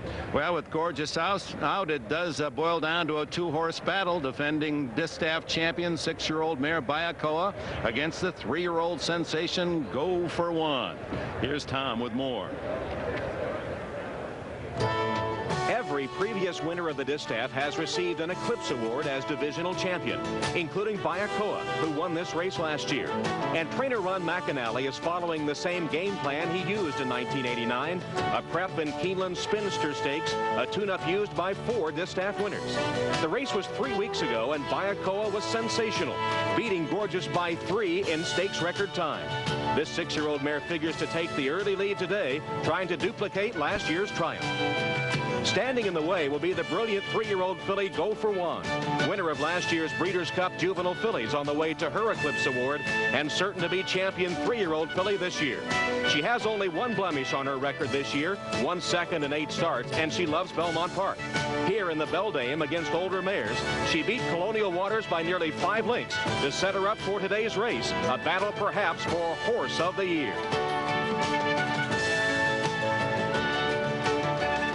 Okay, time for some shared ignorance. Let's see how our handicappers see the Distaff. No one had safely kept in the sprint, but most of our crew took Meadow Star and has 1 win. And we're waiting for the report. I guess there's some late ballots being cast, and as soon as we get that information, we'll share it with you. There it is, Bayakoa. And Go for One, as it figures. Long shot Tom stunned by his defeat in the Juvenile Fillies. Tom Durkin is pouting up in the announce booth. Let's go down to Tom Hammond. All right, Dick, and out on the track, Greg McCarron. Greg, it seems to me this could be a rider's race. Do you go right to the front with Bayakoa and make the rest of them catch you? And what about Go for One? Does she stay close or lay back? Tom, I think Lafitte will go to the front, and Randy Romero on Go for One can't let her get too far away. Lafitte gets so much run out of his filly that I think it's going to be very difficult for Go for One to run it down. All right, this could be for Horse of the Year. Tom Durkin with the call of the Breeders' Cup Distaff at 1 1/8 miles. What great performances this race has produced in 6 years. Princess Rooney, Lady's Secret, Personal Ensign, and Bayakoa, the 6-year-old Argentine mare, won it last year. She's in again this year, and she faces a stout challenge from Go for One, the sensational 3-year-old filly, whose odds read now 3 to 5. She's no good. I don't like the way she's... 1 more in behind the gate. Nestorian moves into line. We're ready for a start of the Breeders' Cup Distaff, and they're off. And it's a perfect start with Valet Maid going for the lead. Nestorian is there. Colonial Waters, Bayakoa away in good order, and Go for One just to her inside. They begin their long run down the Belmont backstretch, and Bayakoa is eager for the lead. Lafitte Pinkai trying to throttle her speed, and Go for One is going to run with her, so the battle is joined early. Nestorian just off them. Then the long striding Colonial Waters is settled nicely in behind the pacemakers in 4th. Valet Maid is 5th by 4. Then flags waving, and the bright roan Luthier's launch down the backstretch, and Go for One now has taken the lead. Bayakoa right there just off her flank, and those two now lead the way as they move toward the half-mile pole, with Colonial Waters trying to stay with them in 3rd. The quarter went in 23 2/5 seconds. They've run a half in 46 2. A chess game down the backstretch. Randy Romero moves with with Go for One. Pinkai counters with Bayakoa, and those two, the tempo quickening now, and a clash of champions midway around the far turn here at Belmont Park. They pulled away from 3. Colonial Waters is racing in 3rd position, and Mystorian is 4th. They hooked up at the start. They're in a cutthroat duel. Go for One holding on to a short lead. Bayakoa is right at her throat, and they have dueled through 3/4 of a mile in 1:10 and 2. Bayakoa on the outside, a short lead. Go for One is unwavering toward the rail. Those two stride for stride. Go for One on the inside. Bayakoa battling back, a dramatic distaff. Go for One grimly holding on. Bayakoa right there. They both, and a tragedy as Go for One has fallen at the 16th hole, and a tragic stretch run here. Bayakoa goes on to win it, and 55,000 here in shocked disbelief as Go for One has broken down at the 16th hole. Oh, the tragedy of this day continues. The brilliant filly Go for One. It appeared a front leg collapsing,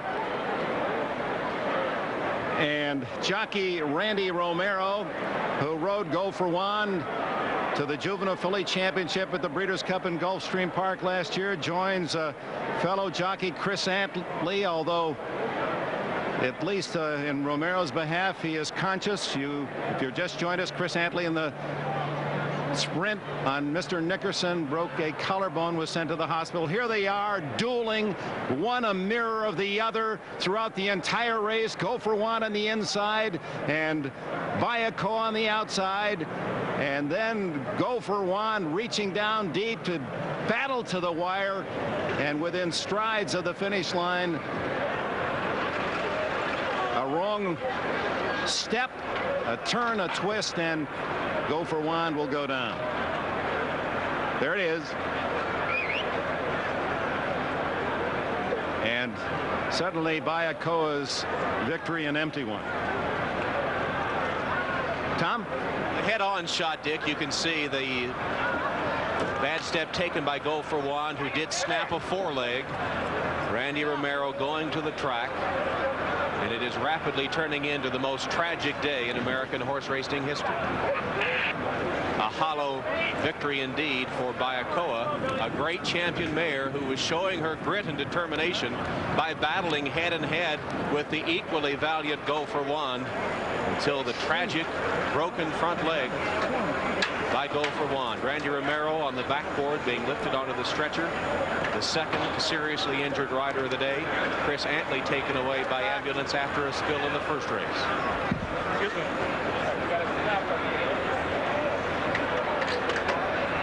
Bob Newmeyer has the winning trainer, Ron McAnally. Bob? All right, thank you very much. When I talked to Ron before the race, I said that it was a match race on paper. We remember a race here in the 70s. It was a match race between Foolish Pleasure and Ruffian. Yeah. This was an identical race in many ways, Ron. Bayakoa, your filly, and Go for One hooking up in this kind of duel. And boy, I'll tell you, this winner's circle, it's like a funeral. Yes, I have mixed emotions. I just, I can't cope with something like this.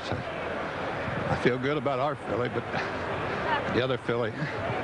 They run their lives for us, for our enjoyment and pleasure. And to have something like this is such a tragedy. Oh, terrible for her. Terrible. I can tell you that down here in the winner's circle, the tears are not just shed by Mr. and Mrs. McAnally, but by many fans. Angel Cordero just came off the track in tears. Oh. It's just too easy to say that it's part of racing, I think, Ron, isn't it? It is part of racing, but to have a great filly like this on a day like today, it's sad. It really is a sad situation. They, as my wife said, they give their lives for our enjoyment.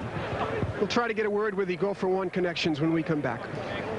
Well, the question has to be asked now, and when we return, we'll ask John Veach. That's 4 in 2 days. 2 went down yesterday, and 2 premier runners again today. Why at Belmont Park? The rest of the sad story in a moment.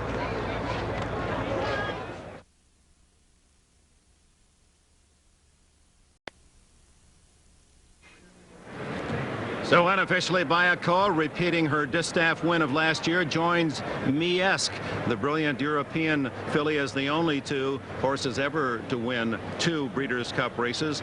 But an empty victory even for those who would like to celebrate now, as Ron McAnally, the trainer of Bayakoa, and his wife Debbie, as you saw, in tears as they watched the scene, and as we were isolated on the owner of Go for One, as she watches Mrs. Lunger, Jane DuPont Lunger, and that was Billy Badgett's wife, Rose. They're newlyweds. They're going to celebrate their honeymoon after this race. The words are not poignant enough to cover that picture. Let's go to John. What has happened here? I mean, this is extraordinary. 2 major accidents today, and we saw 2 horses in 2 different races yesterday go down. It's just tragic bad luck, just circumstance. There's nothing wrong here.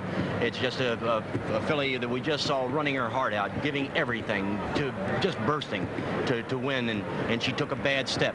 To do an injury like that, she probably put her foot down just slightly off, and the torque, the pressure of the torque just broke the leg in half. Okay, let's get more on the Go for One camp. Here's Trevor Denman. And with you with assistant trainer Tony Mitchell right now, and I think his face just about says it all. What a tragic afternoon. I'm sorry, I just can't say nothing. That is the general feeling around here, that it really is a disaster area in the Paddock area and around the winner's circle down here. And what a tragedy for Go for One this afternoon. Right now, let's take it back to Dick.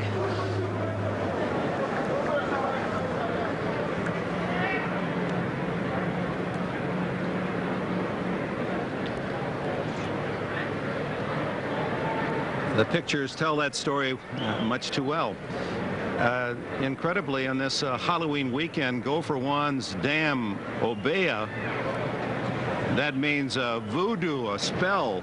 And so Go for One inheriting that name because the wand would break the spell. But unfortunately, today was one of bad luck for Go for One. Bayakoa is the winner in the Distaff. We'll be back after these messages. Bayakoa, the great battle with Go for One, ending all too abruptly, but nevertheless a brilliant ride by Lafitte Pinkai on an incredible mare. Colonial Waters and Valet made the official numbers, exact at $38, and Jenny is with the winning jockey.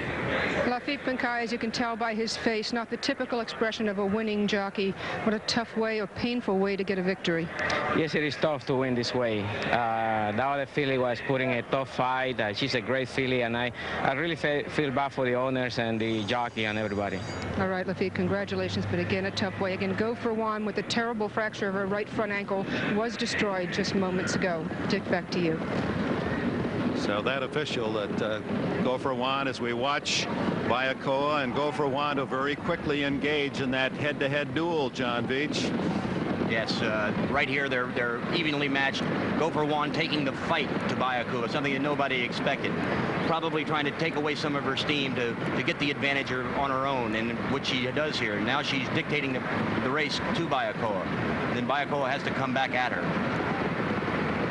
It's a head-and-head duel, and shortly they'll join up at the head of the stretch, and it's just a tremendous horse race. There's no better race that anybody's seen this year than this race. And here they are coming down the stretch, and the abrupt and tragic ending and the reminder of a similar moment 15 years ago when Ruffian went down in a match race. Not much else to say. Let's go to Tom. No, Dick, there's nothing you can say. Well, Dick, there's no joy in the winner's circle, but we will have a trophy presentation. Robert London, general manager of Alberto Culver USA Incorporated, with the sponsoring Consort Hairspray, is here to present the trophy to Frank Quidham, the owner of Bayakoa. Thank you.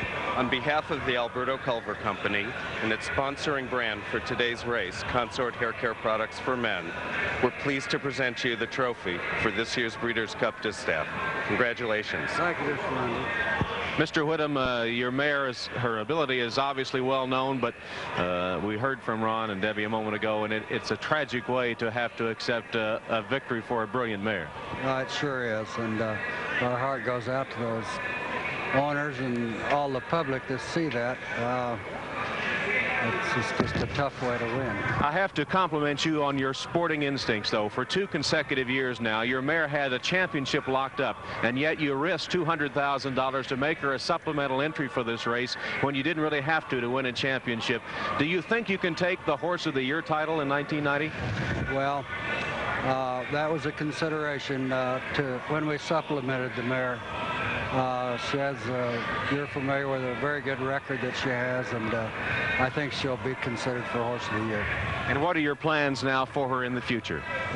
Ron and I will discuss that, see how the filly comes out. She looks fine, but we'll get our heads together, and you might see her some more. All right, and perhaps she'll wind up as the leading money-winning female of all time. That's the scene in the winner's circle, Dick.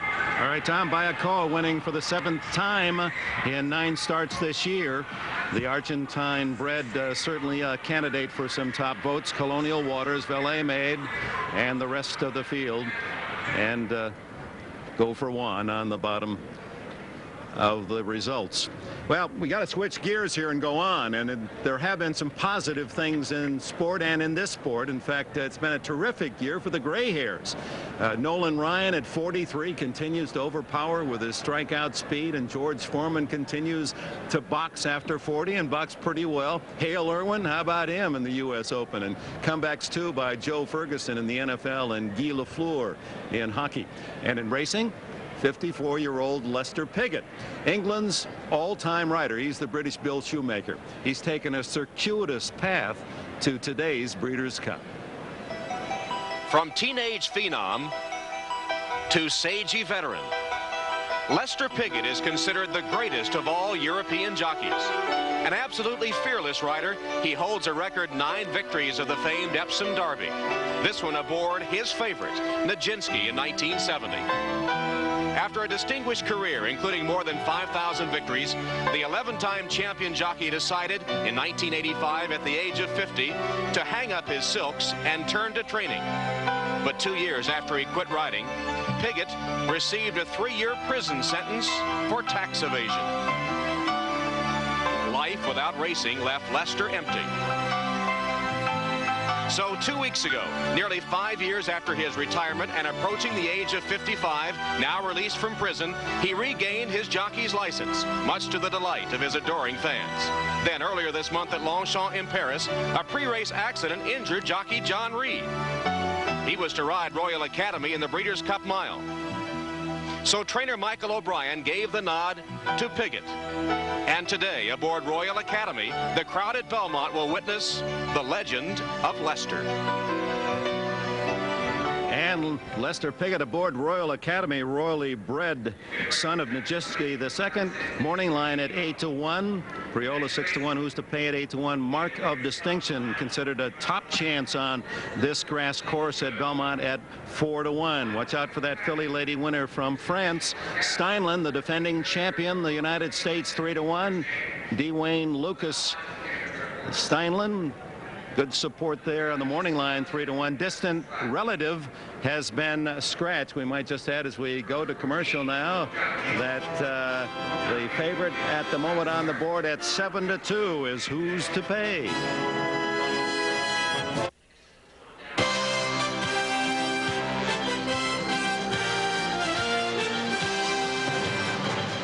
You look down at the beautiful grass course, the turf course here at Belmont Park. Will be the scene of the upcoming mile. Airship Shamu giving you those beautiful shots, 194 feet long, 35 miles an hour, can carry 5 passengers plus their pilot and co-pilot Alan Judd and Bill Stiefer. Well, now let's go to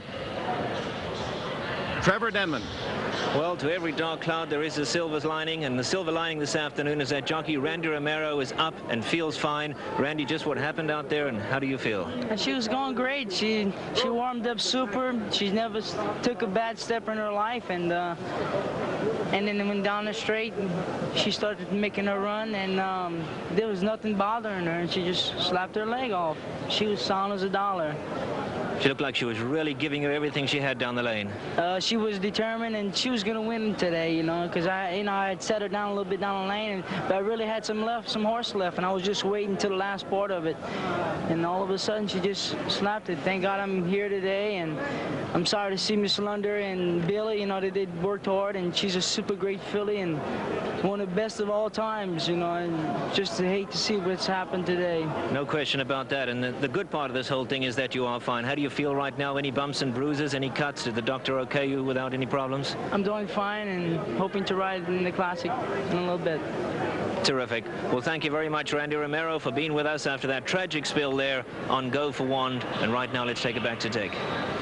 It's interesting when you talk about the extremes of this sport. Randy Romero, one of the highs on Breeders' Cup Day. Remember Churchill Downs? He rode Personal Ensign. We just saw that a few moments ago, that great filly that retired unbeaten 13 in a row and sprinting home, and no one thought she could win, but in the final stride, that great heart, and she went to retirement finishing unbeaten, and it looked as if this was the same kind of filly. Go for One. Oh, she was. She's probably as good a filly as we've seen since the Great Ruffians, and to have this happen is a tragedy. But as we saw, as Randy's action must go on, and he's ready to ride again, so I think we're ready for the next race. All right, and we'll go to the turf and the mile, and this is where those European horses like to be featured. Let's get a special insight into the invaders from across the Atlantic. Let's go to Jenny.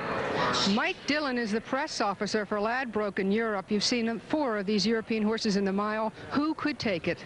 Well, we've got a very strong representation here. We've got 3 Group 1 milers, Mark of Distinction, Priolo and Royal Academy. And I think the fact that Royal Academy was second to De Jour in the Ladbroke Sprint, a Group 1 6-furlong race at Haydock, gives him an outstanding chance. All 3 horses need to be held up off the pace, and they'll all come late. And I think probably the horse that challenges last will win. I think it's a tremendous race for us. There's a big chance for the Europeans to win this race and repel the Steinland challenge. So I think that Royal Academy and Leicester Pigots, if they challenge last, they should win the day. All right, thank you, Mike Dillon. Let's go now to Bob Newmeyer. All right, Jenny, thank you very much. I'm with America's leading trainer, D. Wayne Lucas. He lost a 2-year-old filly this week on the track and training, and Wayne, this is, you think, is a little bit more than just coincidence.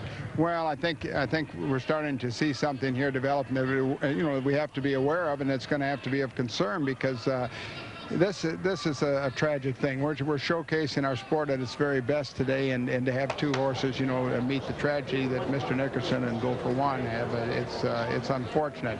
It's part of our game, but we always hate to see it. My heart goes out to Billy Badgett and the whole connection of Go for One.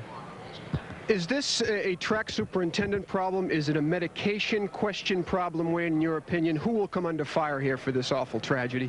Well, I think the track is, it's easy to blame the racetrack, and there's a lot of things that go into injuries of horses, and you hate to pinpoint one thing. I think it's going to have to come under some serious review, though. Sometimes the water content, we've had a lot of winds yesterday and drying today with good sunshine, and a lot of things are into this thing, but I hate to pinpoint it, but I think we're going to have to review it, because it's a tragic thing, and it's one thing we can't stand in the game. All right, D. Wayne Lucas, he'll be saddling Steinland in the upcoming Breeders' Cup Mile. Let's go back to Dick.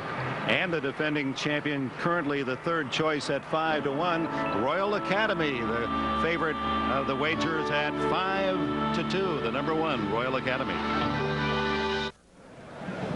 We are ready for our first of 2 turf races, and Royal Academy and the veteran Lester Piggott, the current favorite at 5-2. Priolo supported at 5-1. Second choice, Who's to Pay, 7-2. Mark of Distinction, 8-1. Lady Winner, 14-1, and Steinland, the defending champion, at 5-1. Distant Relative was scratched this morning. Those are the current odds. Let's go to Tom Hammond.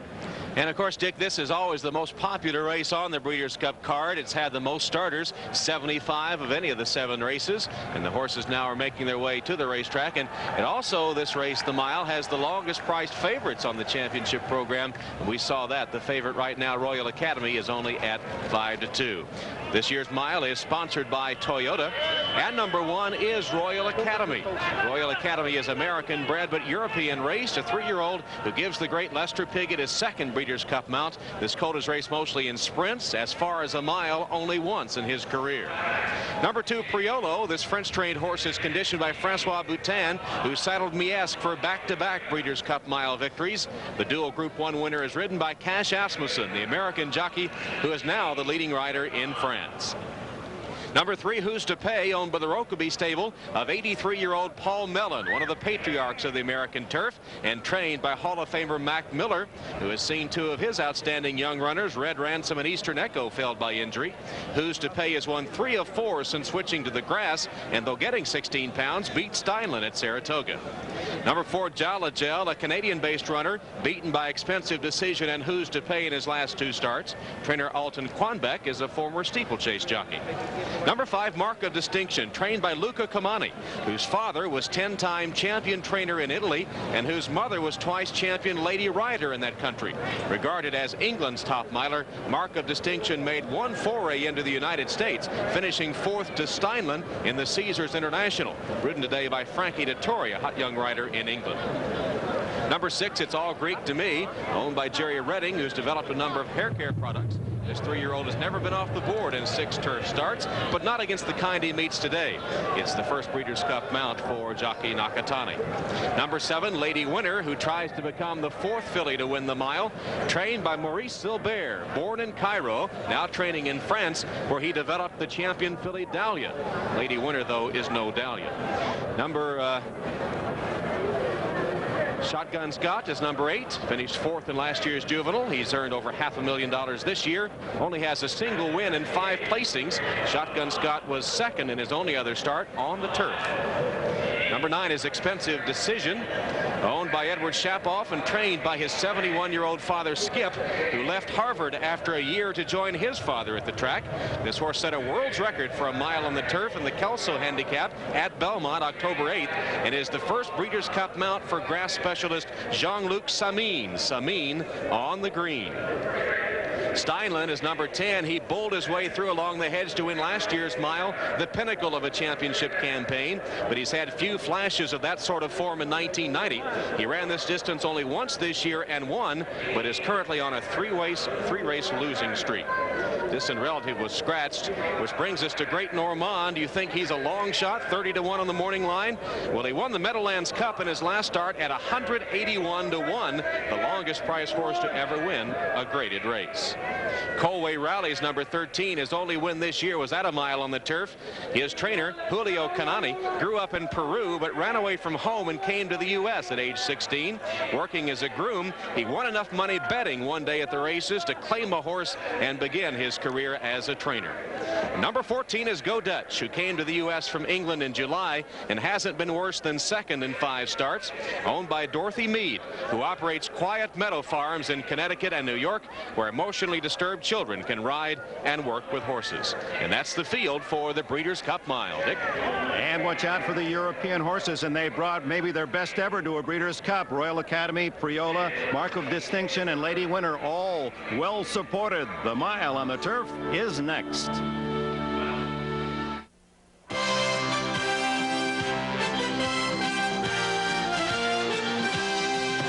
The Breeders' Cup Mile is sponsored by your Toyota dealers and their quality line of cars and trucks. Toyota, I love what you do for me.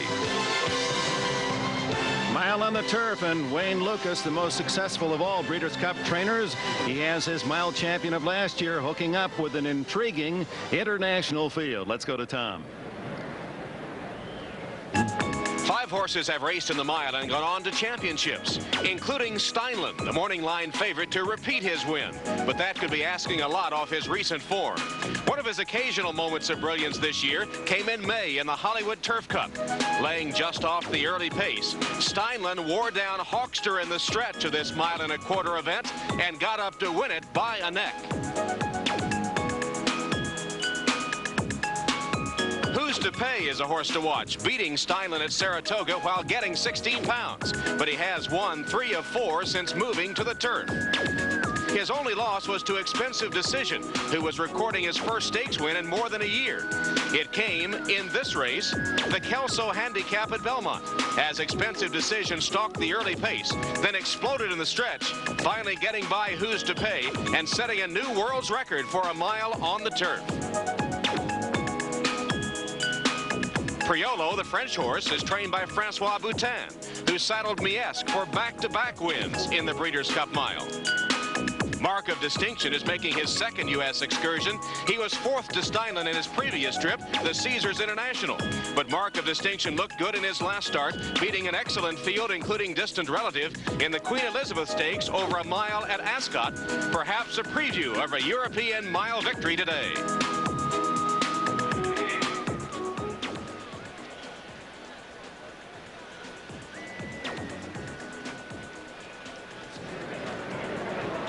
It'll be run over Belmont's Widener turf course. It commences in a diagonal chute. They'll join the main turf course slightly more than half a furlong after the start. Outside draw is a distinct disadvantage. And here are our handicappers for NBC and how they see the race. Wide open. Steinlen and Mark of Distinction, each attracting two of our so-called experts' eyes. And let's go down to Tom Hammond. And Dick, let's take a final check of the odds as the horses load into the starting gate for the mile. And as usual in this race, the fans having trouble finding a clear favorite. The favorite at 5-2, Royal Academy from England with Lester Piggott. Priolo from France, 9-2 is the third choice. Second choice from the U.S., Who's to Pay at 7-2. Those three favorites reflecting the international nature of this race. Steinlen, the defending champion in the mile, and the defending male turf champion, 5-1, the fourth choice in the betting as the horses load into the gate for this mile race.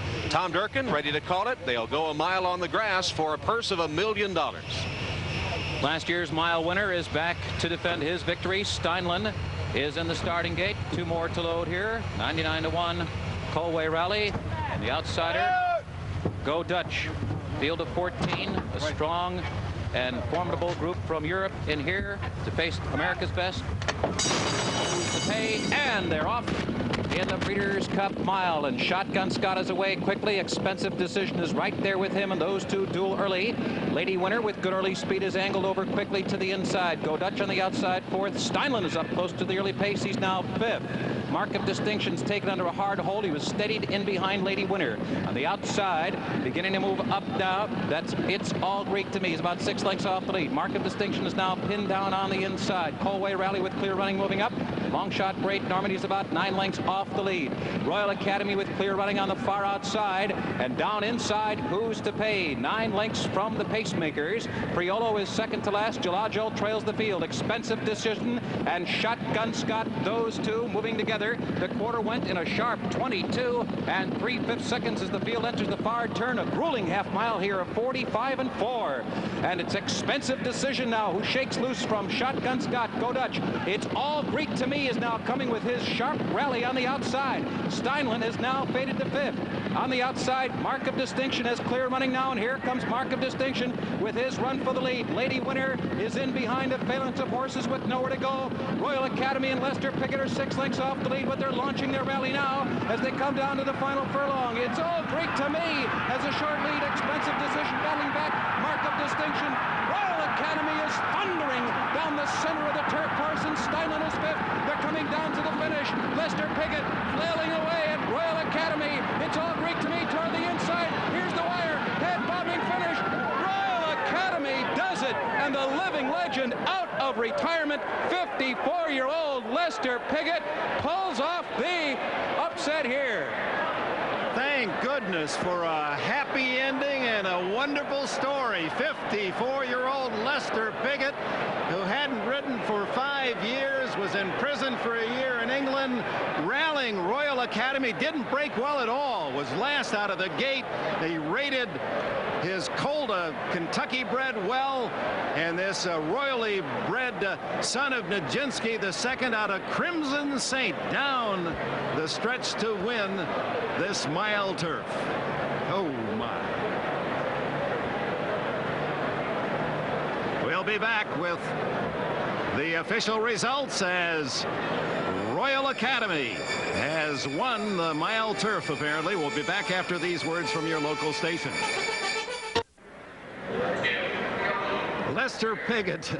Exciting memories of 3 years ago at the Breeders' Cup at Hollywood Park when Bill Shoemaker guided Ferdinand so delicately down the stretch to win the Breeders' Cup. And Royal Academy unofficially has won today. It's all Greek to me. A big race for a 36-to-1 starter, and Priola. So 2 out of the 3 European horses on the board. Let's go to Tom Hammond. Well, Dick, over in England, they say Lester Piggott is riding as good as he has in his long and distinguished career, and he did it today just as everyone from England thought he would. That's Lester aboard Royal Academy, and this is a horse that's been a sprinter primarily. Only his second race in his distance as long as a mile. Lester sets him to the outside. He chases him down in the straight, and right now hits the front, besting It's All Greek to Me, and wins it at the wire under a furious fusillade of whips from Lester Piggott. Here's the way the photo finish, our photo finish recorded it. Royal Academy with a long head victory over It's All Greek to Me. Meanwhile, between horses, number 2 Priolo, the French horse, gets up for third, coming from way back after having to check on the back stretch. And Charles O'Brien, the son of the great Vincent O'Brien, cheering this horse on to victory. Royal Academy, who was bred in the United States but is Irish trained and English raced, and English champion jockey Lester Piggott, 11 times a champion. Only recently released from prison, back riding only a couple of weeks and winning at the Breeders' Cup. Bob Newmeyer. One of the simplest terms in racing is a bad trip. It's when you get in your car and you go for a ride to the beach, you get blocked by traffic. It happened 4 or 5 times in this race to 3 or 4 different jockeys. One of them, Cash Asmussen, aboard the 3rd place finisher, Priolo. This was a roughly run race. It was a bit rough. There was a lot of horses on the outside. I thought the 2 was a good draw, but it wasn't really the blessing in disguise that I thought it was going on early on into the race. My horse needs a chance to get his feet under him.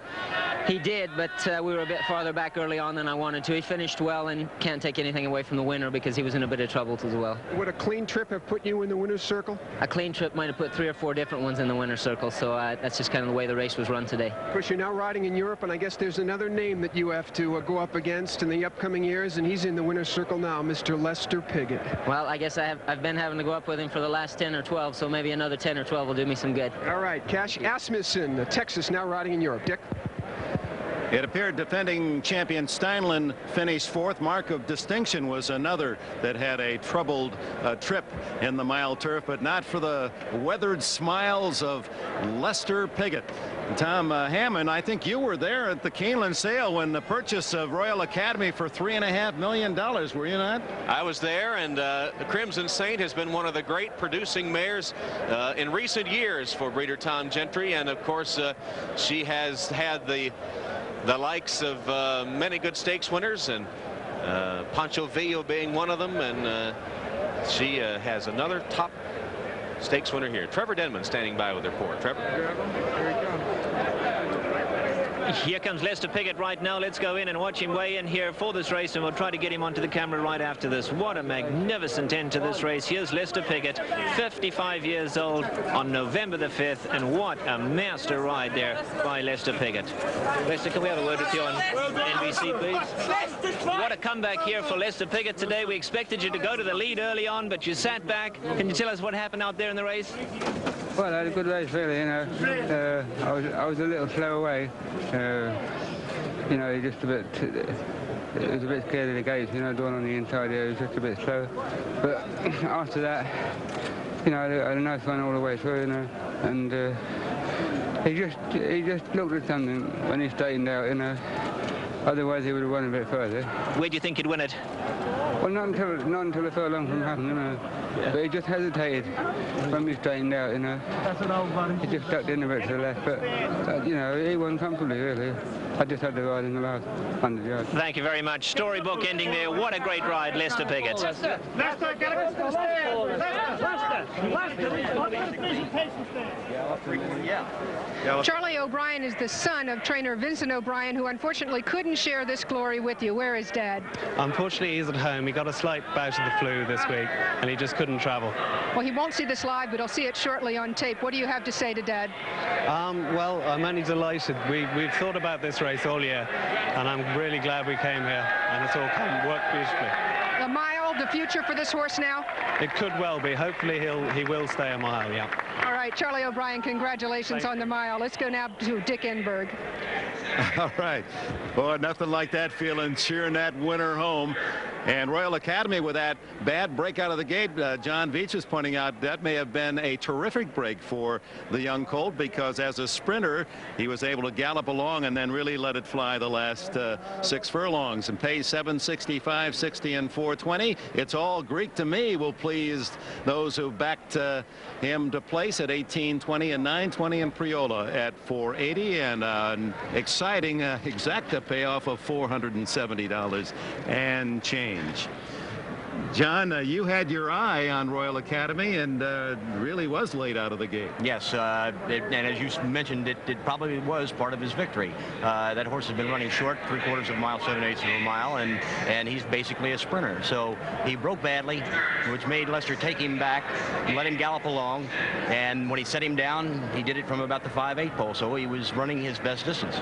So racing luck emerges in many different forms, sometimes in a pleasant way. Good racing luck for Royal Academy. Let's go to Tom. Lester Piggott has returned with a win here in the Breeders' Cup Mile, and in the winner's circle, William Dabb, who is the regional merchandising manager for Toyota Motor Division, is to present the trophy for the mile to Lester Piggott, to Charlie O'Brien, the son of Vincent O'Brien, and to Mrs. Vincent O'Brien. Mr. Dabb? Congratulations on a great race. Toyota Motor Sales USA is a very proud sponsors of this year's Breeders' Cup, and I'm equally as proud to present you with the Breeders' Cup trophy. Thank you. Mrs. O'Brien will do the honors, and Mrs. O'Brien, the Classic Thoroughbreds, is the owner of Royal Academy, who was purchased for $3.5 million, and I think all the breeders in America will be happy to see one of these high-priced yearlings come up with a big victory. It helps business a little bit. I must say my husband's always had the greatest confidence in Royal Academy. He picked him as a yearling himself, and he's just gone on and done everything right he could this year. And the greatest pleasure for Vincent, I know, is to have Lester riding him. Well done. Between them has been a long, long one, going back for many years. And Vincent O'Brien and Lester Piggott, two great names in European racing. That's the winner's circle scene.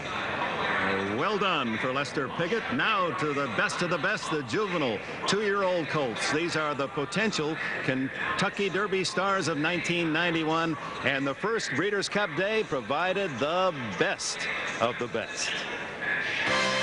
Back to 1984 for the inaugural running of the Breeders' Cup. Hollywood Park the scene. In those days, the Juvenile was the first race on the program. So this is the first Breeders' Cup race ever run. Chiefs Crown attacks on the outside. Tank Prospect is now third for the inside. Bionic Light is fourth. They're inside the final furlong, and here comes Chiefs Crown on the outside. He's taken the lead. Tank Prospect, the late move from the inside. They're coming to the finish. Chiefs Crown, here's the wire, and a champion is crowned. It's Chiefs Crown. Chiefs Crown went on to be the favorite in the 1985 Kentucky Derby, but didn't win, as the horse that finished third, Spend a Buck, went wire to wire to earn the blanket of roses. Coming up next, the Breeders' Cup Juvenile. Looking down at Belmont Park, and we look ahead 3 races from now to the richest of them all, the $3 million Classic, and those are the expensive 4 legs of Dispersal, the morning line favorite. He caught a quarter in his last outing, the Woodward, 3 weeks ago, and that was a fiberglass cast, that red cast on the leg to protect him, and he's ready to fire. Here is the official order of finish in the mile. Royal Academy, it's all Greek to me, Priola, Steinlen, finishing in the top 4 in 3 consecutive years and winning last year, Steinlen. And the rest of the field of 13. Well, let's look ahead now to our next, the Juvenile Colts and the picks. First we have to, we got to total them up, and we've got Tom, John, Jen, and Bob all with 2 wins. Trust me, Trev is going to have to come from behind as Greg will, and long shot Tom. I don't know if he has been retired as yet. Tom Durkin. Looking ahead now, the Morning line for the Juvenile Colts. Fire in Ice and Cordero at 4-1. Deposit ticket, part of that entry, has been scratched. Take Me Out Happy Jazz Band with some support. Fly So Free at 5-2. Second favorite. From the West, Best Pal at 3-1. Best Pal, I would imagine out in the West Coast, the price much shorter than that. Well, speaking of money won in the Breeders' Cup report card, Chris McCarron is at the head of the class, over $6 million won coming into today's racing. Most Breeders' Cup mounts at Lafitte Pinkai and Angel Cordero going into this race, 40 each. Cordero is now 48 years old. He'll be aboard the one-horse Fire in Ice. His mount's name, Fire in Ice, does fit Cordero's personality, a hustling, high-strung rider that at times is tough to describe. Of all the words used to describe Angel Cordero, perhaps intensely competitive is the most appropriate. Cordero for many years has been the standard bearer of horse racing in New York since 1960, winning more than 6,700 races, his mounts earning more than $150 million. His aggressive brilliance on the racetrack unquestioned, and that same boldness makes his opinions and racing insights worthy of note. It's easier to make a living now than it was 15 years ago, 20 years ago. They don't, when I first came here and they used to ask me where you from, I said Puerto Rico. They told me what was that. People didn't know what Puerto Rico was in the race business. They thought that to go to Puerto Rico you need a passport, you need green card, all these things, you know, and I used to tell them all you got to do is get the money and get on a plane. A win is a win. Let me explain something to you that people don't understand. They think riders ride harder when they're riding on a big race. That rider only wants to ride, a certain rider wants to ride only on big races. It is not true. When the doors open at the gate, every race to you is a big race. I don't know about somebody else's feeling. I can only talk about my feelings. When the gates open and you're running, to me, a $12,000 claim or a big race is the same. My purpose there is to win, to get there first. The guy that I idolize the most was Eddie Arcaro. I don't think it will be a rider in history better than him. They might come close to him, but I don't think it will be any rider better than Eddie Arcaro. And the reason I say that is because he rode for so long. We learn from him, okay? Other riders will learn from him, his style, the way he sits on a horse, the way he hits a horse. But I'm wondering who he learned from, because he was nobody better than him before. I don't think he's nobody better than him now. 4 years ago, 1986, Angel Cordero's career and life almost came to a tragic end when his horse stumbled and the 113-pound jockey was trampled by two horses, sending him to the hospital for 4.5 hours of major surgery. He said to me, I never operate on a liver on a jockey. He said, I operate on other athletes. He said, but I never operate on a jockey. He said, I said, what kind of ride? So he don't say anything. And I said, well, how long do you think it'll take me to ride? He said, listen, why don't we pray for you to make it first?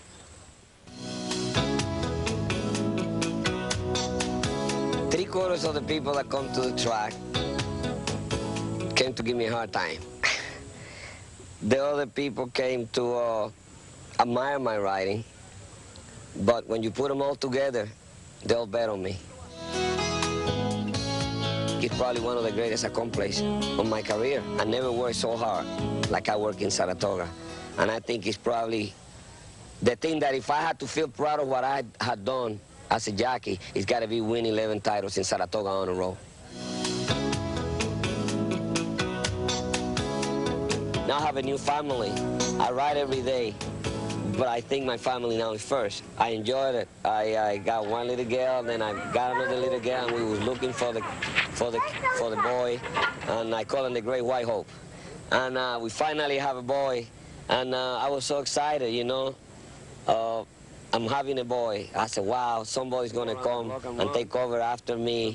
Now, we bring the kid to the jockey's room the other day. It's only 2 months and a half. He weighs 16 pounds. My wife is so happy. Oh, you see, little Angel weighs 16 pounds. I said, oh, no. She said, why are you so upset about it? He's not a jockey anymore. He's so big.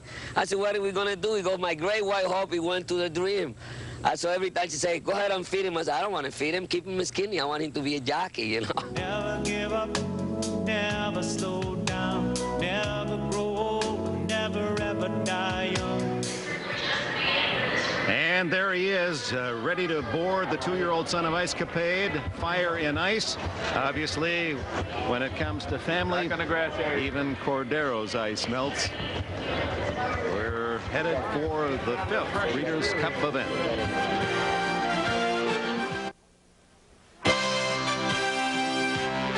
The 7th running of the Breeders' Cup is brought to you by your Toyota dealers and their quality line of cars and trucks. Toyota, I love what you do for me. By extra strength Tylenol gel caps. For everyday pain, nothing works better. By Federal Express. For documents, packages, and freight worldwide, Federal Express is absolutely, positively the best in the business. And by Consort, a sure bet for great-looking hair. And a look at the juvenile 2-year-olds and the current odds.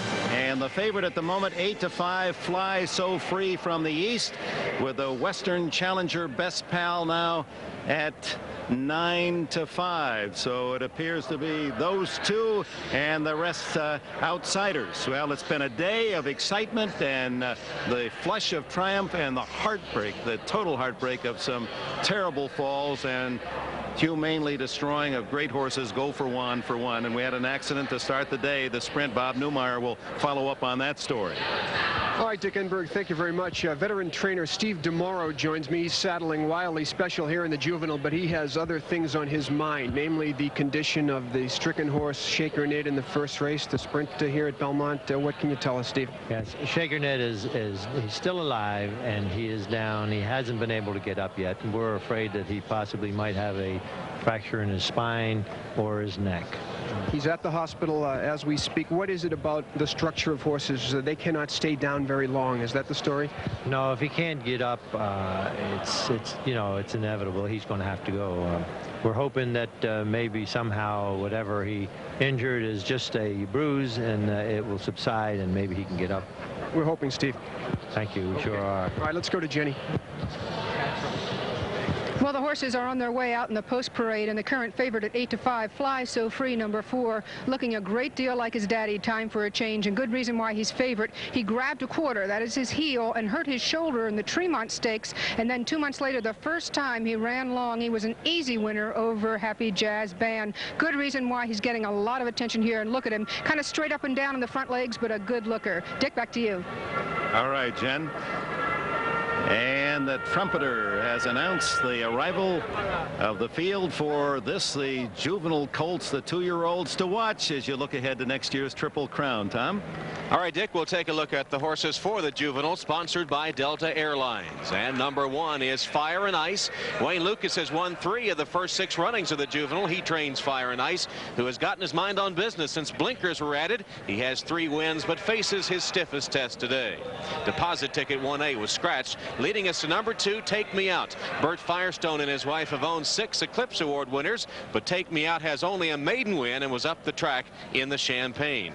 Number 3, Happy Jazz Band, owned by the Strauss family of Texas, whose association with horses covers 120 years. Happy Jazz Band has only a maiden win, but was a closing second in the Champagne. Number 4, Fly So Free, won the Champagne after a 2.5-month layoff and won it by 5 lengths in his first attempt beyond 5.5 furlongs.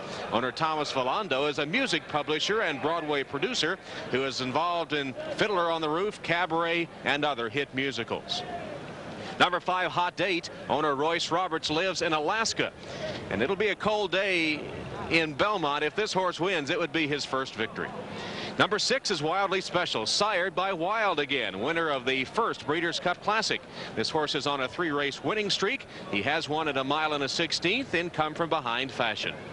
Number 7, Time Gentleman. That's the announcement made when they closed the pubs in England where this horse is based. Conditioned by John Dunlap, who trains the top filly Salsaville. Time Gentleman has never raced on dirt or beyond 7 furlongs. Number 8, Wall Street Dancer, won his first race in a stakes event at 24-1 and has been no worse than second in 4 starts since, though he was defeated 3 lengths by Fire and Ice in the Ali Sheba Stakes. Number 9, Best Pal, a supplemental entry at $120,000. Mr. and Mrs. John Mabey named their California horse breeding farm Golden Eagle because there were a pair of the birds nested on the original acreage. Ian Jory, the trainer, has only been training 4 years, but this gelding could make him well known. He's won 5 of 6. His last 4 by a combined 17 lengths, though he does race without Lasix today. Number 10, Eternity Star, French-based horse who has lost 3 in a row and has never raced on the dirt, but trained by a Breeders' Cup winning trainer, Francois Boutin. Number 11 is Lost Mountain. Lost Mountain, John Ed Anthony, his owner, names all the horses from his Loblolly stable for Arkansas landmarks. Lost Mountain has had trouble finding his way. He had a nasty fall in his second race, but he broke his maiden when blinkers were added October 7th here at Belmont Park. And that is the field for the Breeders' Cup Juvenile Grade 1 race for $1 million, raced at 1 1/16. Dick? 12 entries and 2 clear choices. Number 4, Fly So Free at 3-2, and the number 9 from the West, Best Pal, 9-5.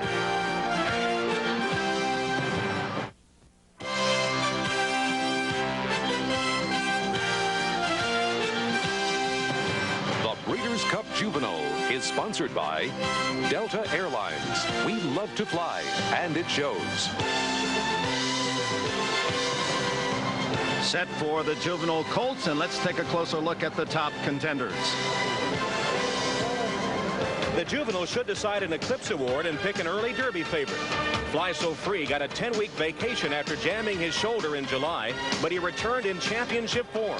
The race was the 1-mile Champagne Stakes here at Belmont. After deposit ticket in a speed duel scorched through the early fractions, Fly So Free came driving down the track to score by 5 lengths over Happy Jazz Band. The Western hope in the Juvenile is once beaten Best Pal, who hopes to break the string of 22 straight defeats for California breds in the Breeders' Cup. He could do it. Look at Best Pal here in the 1 1/16 Norfolk Stakes at Santa Anita. Drawing away in the stretch, he gallops to a 4.5 length win, stamping himself as a real Eclipse Award contender. And as with the fillies, this juvenile race around 1 turn, 1 1/16. The field of 11 will break out of a chute on the back stretch with a backside run of almost a half mile. This is a jockey's race. The rider's sense of pace can be so crucial. And the current odds, and again, the 2 favorites, one from the east, Fly So Free at 7-5. And now let's check Best Pal, the 9 horse, at 9-5. Having trouble separating those 2. Let's see what our handicappers with NBC feel about it all. Fly So Free gets 2 calls and Best Pal 4. Long Shot Tom likes Lost Mountain. I happen to know John Veach has an eye on Long Shot Tom's choice, Lost Mountain, as well. Why is that? Suddenly you say, you know, you watch the post-spring, you say, if I were ever to wager, I might just lay a couple bucks on him. Well, Dick, I'll tell you, that horse had a bad experience. He had a fall. And after the fall, he came back and ran 1 time. And it did look like he was just a little bit tentative. He was in tight quarters, and I think he was remembering his bad experience. But his last race was great. And coming off that race, it should set him up super for this race. All right, we're almost there. We go to Tom Hammond. And Dick, I'm going to go to Greg McCarron, who has been out on that lead pony all afternoon on the racetrack. And Greg, we've had a lot of discussion about the condition of the track after the tragic occurrences of the earlier races. You've been on this track as a rider, as a jockey before. Is there anything wrong with the racetrack? Tom, I haven't found anything, and I have asked a number of the riders pulling up if they can tell me anything about it. Pat Day had said it was a little bit cuppy, but he doesn't think that that could have been the problem. I'd hate to say it's just bad luck or coincidence, but it certainly makes you wonder if there isn't something wrong. It does indeed. What about the two favorites in this race? We had Best Pal from the west, Fly So Free from the east. How are they acting as they get ready to head to the starting gate? Well, I galloped alongside of Fly So Free for most of the post parade, and he looks terrific. Best Pal himself looks real good. It's a great matchup between the two of them. I mean, you got the best, like you said, the best of the east and the best of the west, and they're really acting good in the post. Do you approach a race on a 2-year-old any differently than you do on an older horse? As we mentioned before, they are a bit inexperienced and sometimes can do some crazy things. Do you approach that sort of race any differently? Yeah, most of the time, Tom, you hope that you know your colt before you do ride him in the race. That way you'll know any quirks that he has. And again, you want them settled just before you go in the gate so that they're not too anxious. The only difference between this race and our race last year, it's around one turn, and you'll see them gunning a little more than you did down at Gulfstream. All right, Rhythm set the record 143-3. The track record 140 and change. Lafitte Pincaille looks for his third victory. He is on a long shot Wall Street Dancer in this race as you look at the past winners, including Rhythm at Gulfstream a year ago. Best Pal at 9-5. Fly So Free is the 7-5 favorite, and there is Best Pal right now with Pat Valenzuela, his pilot. Pat Valenzuela, quite a story in himself, suspended for drug abuse, but back riding after missing a winning mount on Sunday Silence in the Classic a year ago, but back successfully aboard many good horses, including Best Pal this afternoon. Best Pal a little reluctant, but now into the starting gate. Let's go to Tom Durkin for the call of the Breeders' Cup Juvenile. 11 going postward in this definitive race for 2-year-old colts this year. Fly So Free went to the head of the freshman class in the east with his 5-length victory. Best West is Best Pal. One more horse to load in the gate. That is outsider Lost Mountain. He is walking in behind the starting gate. Hall of Famer Chris McCarron. Aloft, Lost Mountain is now in the gate, ready for a start for the Breeders' Cup Juvenile. Standing in line, and they're off. Best Pal broke alertly, and Lost Mountain stumbled, leaving the starting gate. Fire and Ice now coming up, and in between horses, Wall Street Dancer. And Cordero is aggressive early with Fire and Ice now who takes the lead. Best Pal is right there with him on the outside. Take Me Out, sent through a narrow opening toward the rail. Fly So Free is just off the lead, running along now in 4th position in between horses. And then it's Wall Street Dancers now fallen back into 5th position. Time Gentleman on the far outside is 6th. Happy Jazz Band is moving through an opening toward the rail. Wildly Special is now racing in 8th position, but he's only 6 lengths off the lead. Then farther back, it's Lost Mountain, who is now beginning to pick it up, followed by Eternity Star. Maiden Hot Date trails the field. The quarter went in 23 seconds flat. The field moving for the far turn, and it's Fire and Ice holding on to a short lead. Turning back the early challenge of Take Me Out. Fly So Free looms boldly on the outside. They've run a half in 46 seconds flat. Best Pal is right there. Happy Jazz Band down on the inside. He'll need racing room, and Time Gentleman now is moving toward the leaders. Here comes the English horse Time Gentleman. 3 lengths back to Chris McCarron, who is still confidently riding Lost Mountain, and they're coming to the top of the stretch. Fly So Free now with a short lead. Take Me Out is right there. Fire and Ice has dropped back. Best Pal is poised for the stretch drive on the outside. Happy Jazz Band and Time Gentleman. Lost Mountain on the far outside. Fire and Ice has dropped out of it completely. They're coming down to the final furlong, and it is Fly So Free. Take Me Out runs at him from the inside. Happy Jazz Band angles out. Best Pal is 4th. They're coming down to the final 16th, and it is Fly So Free who has the lead in a big day for Jose Santos as he scores here with Fly So Free widening his lead with every stride. And the pat on the flank for Fly So Free, richly deserved. And Scotty Schulhofer having a super year, and he has a great 2-year-old in Fly So Free. Scotty Schulhofer, the trainer, celebrates as Jose Santos rides his 2nd Breeders' Cup win today. That after getting off the track in a spill in the first race. Schulhofer making his way down to the winner's circle. His favorite at 7-5. Fly So Free, a Kentucky bred, an $80,000 Keeneland July yearling from the 2nd crop of Time for Change by Damascus. Fly So Free establishes early bragging rights for 1991 and the Triple Crown to be won. We'll be right back after these messages from your local station.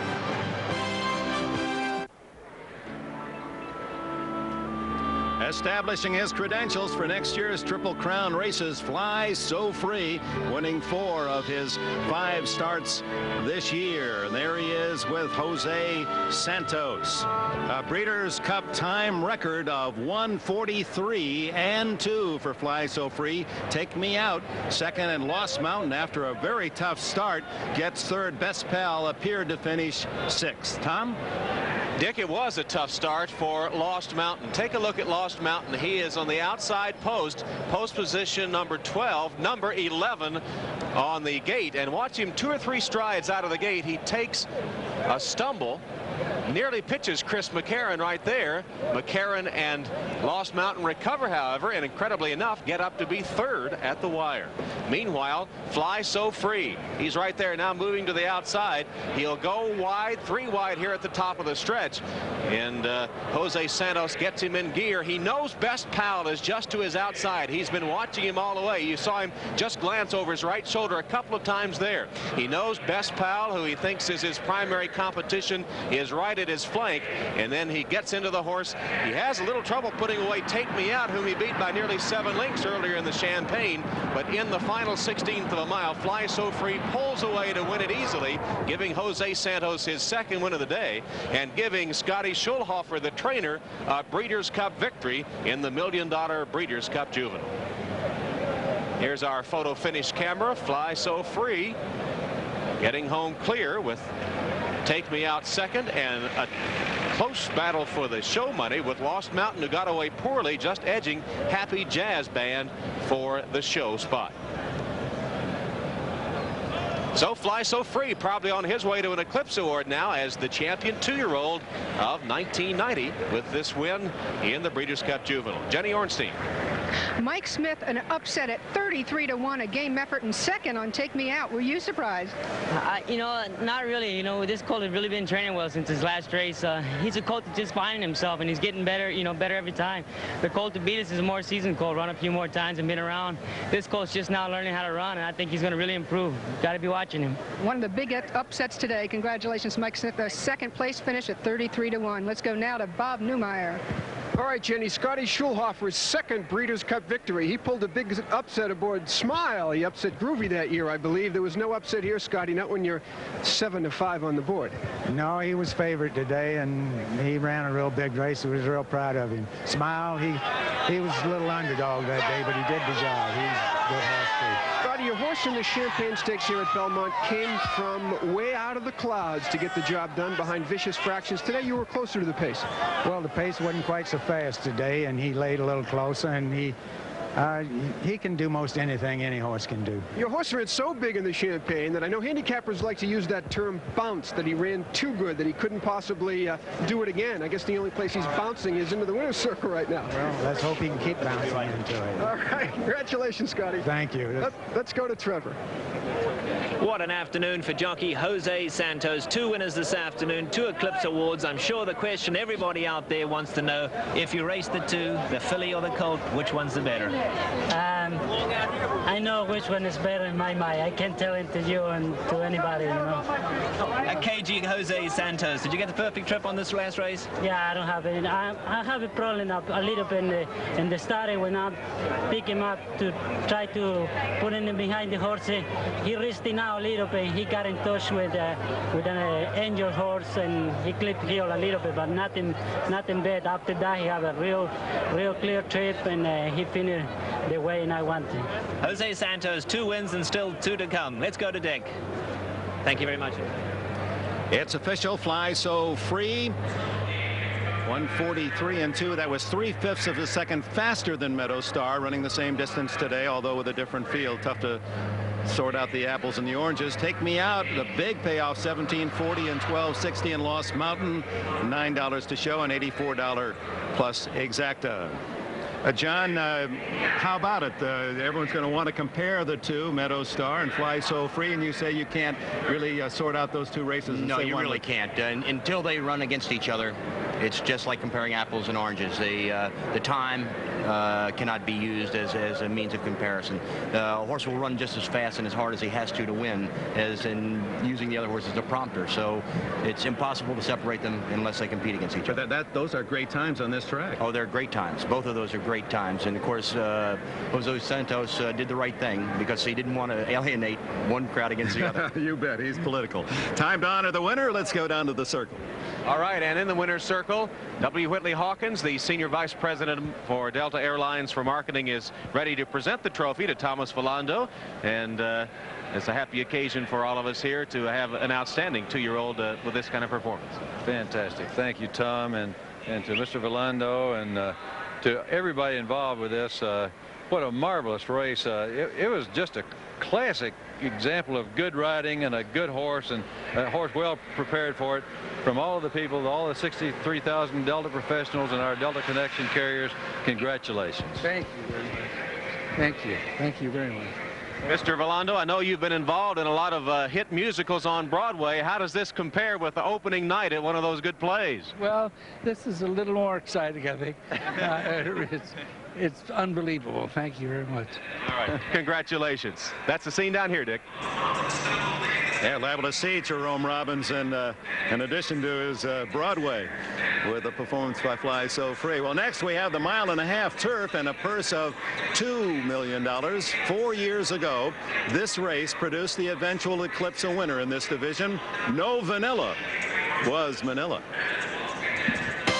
1986, Santa Anita Park, the best of the Breeders' Cup turf. The public made Arc de Triomphe winner Dancing Brave a prohibitive favorite, but 8-1 Manila and Jose Santos registered this surprise. As the field turns for home, Theatrical coming after Estropod. Theatrical and Estropod matching strides. Theatrical by ahead.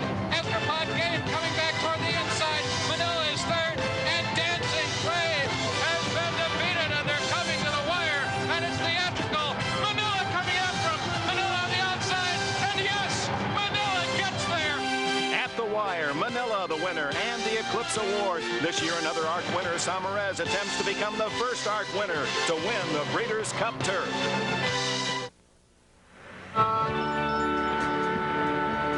Approaching the hour of 5 o'clock live at Belmont Park. $2 million races to go. The $2 million 1.5 mile turf, and then the $3 million classic on that beautiful Belmont Park Widener course. Here's the official order of finish in the Juvenile Fly So Free. Impressive. Take Me Out, Lost Mountain, Happy Jazz Band, Time Gentleman. Best Pal does finish 6th, Faded in the Stretch.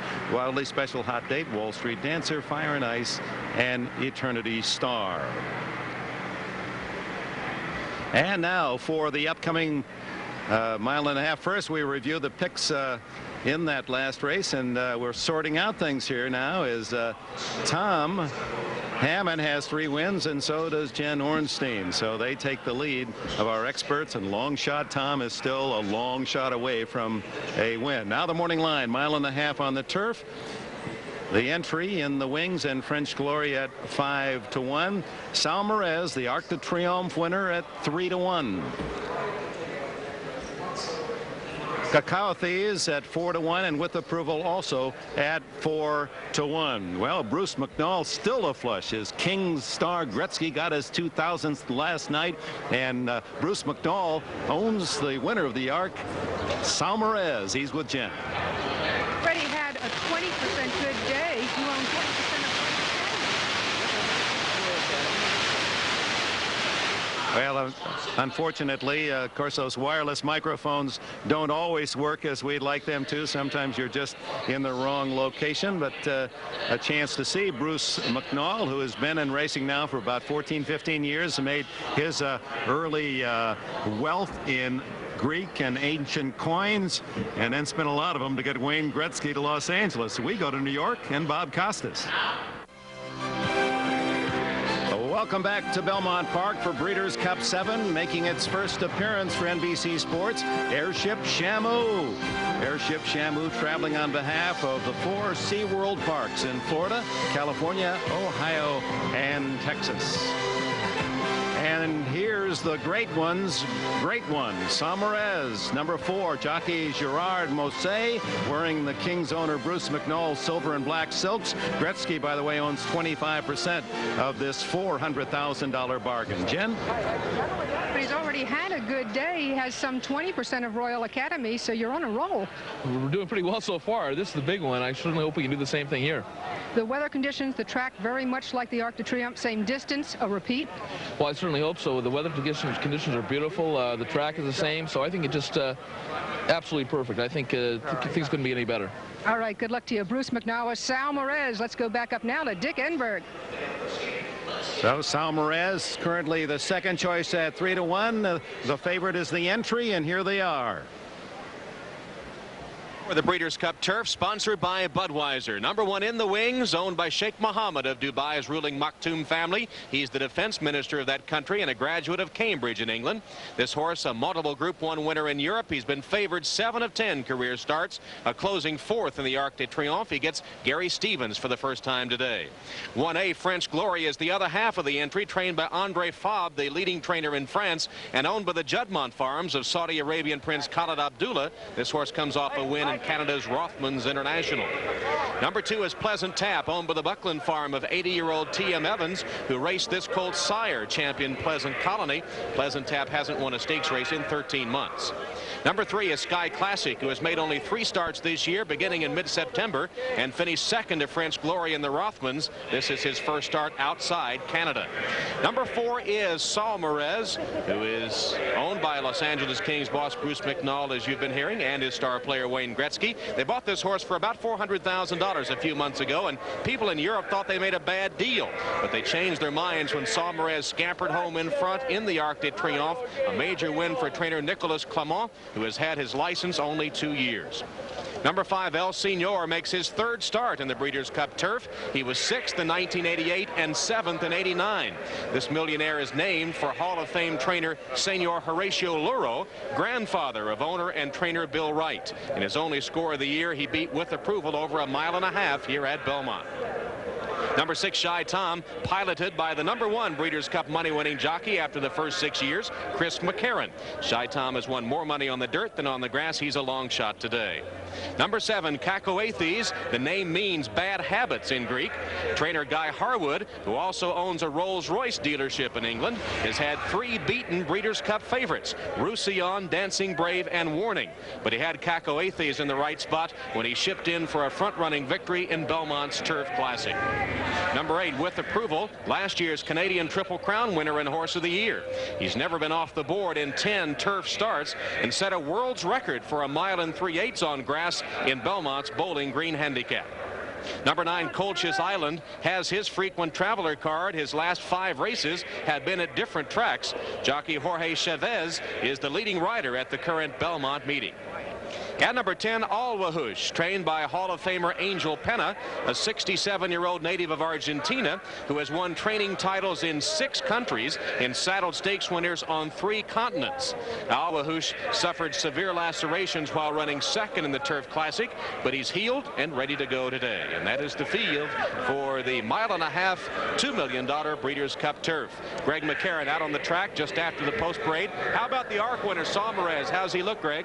Tommy looks real good. I'll tell you what's funny, though. I was watching the Gerardo Mossi on him, and he rides extremely short. By that, I mean his stirrups are a lot higher than we American riders normally wear. And he's got his foot all the way in the stirrups, and I just think it's unique to look at him on his horse compared to the way we ride here. In fact, compared to the other European riders, it is really short because most European riders have their irons, their stirrups, very long indeed. Dick? Yes.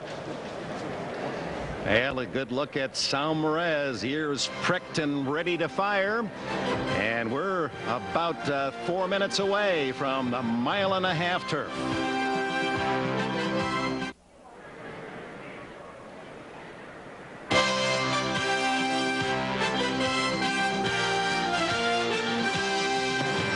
Breeders' Cup Turf is sponsored by Budweiser.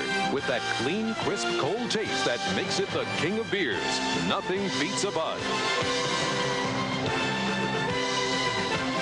When designed some 7-8 years ago, the Breeders' Cup designed for an international experience. The 11 that are going to post represent just that: 5 U.S., 4 Europe, and 2 Canadian breds. In a race that traditionally produces the tightest finish of the day, With Approval could come out on top. Winner of the Canadian Triple Crown in 1989, With Approval won his first 5 starts on the grass, including this effort in June, Belmont's mile and 3/8 Bowling Green Handicap.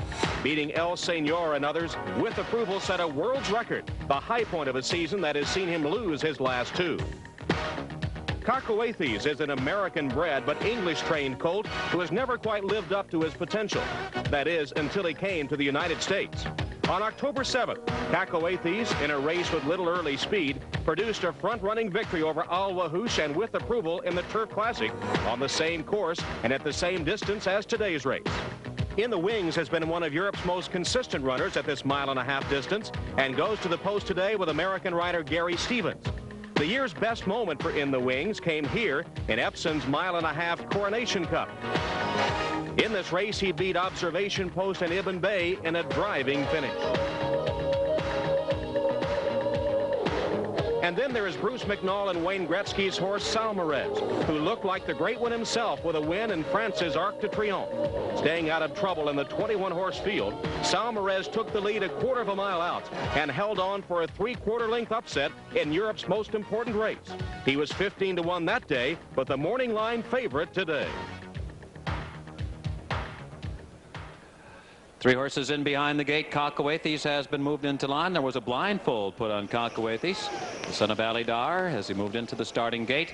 And the Canadian With Approval balking in behind the starting gate. Starters gingerly trying to move him into line. Winner of the most prestigious race in Europe is in the field. Salmarez, owned in part by hockey great Wayne Gretzky. There is Colchis Island now moving into line, and on the outside will be Al Wahoosh. A very long run into the first turn here on the Widener, going 1.5 miles, better than 3 furlongs. Field in line for the Breeders' Cup Turf, and they're off. A flawless start there, and Cacahuetes is away quickly on the outside. Pleasant Tap is there, and with no one anxious for the lead, Cacahuetes takes the initiative.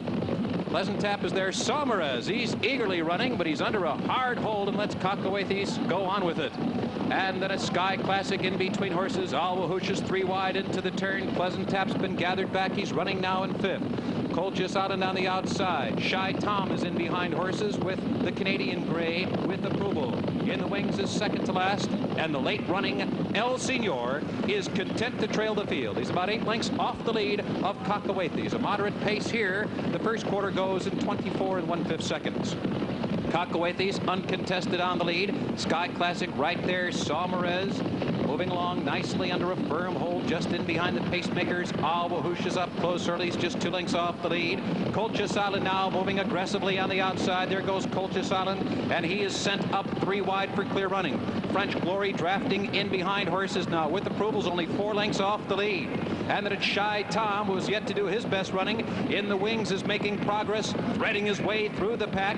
Pleasant Tap is 1 horse beaten, and that is the long striding El Senor. Down the backstretch now, and the tempo quickening. They're coming to Cacahuetes, and Colchis Island, with a decisive move, has taken the lead midway down the backstretch. They've run 3/4 mile in 1:15.3. Colchis Island a short lead. Cacahuetes counters and comes right back. Sky Classic is right there.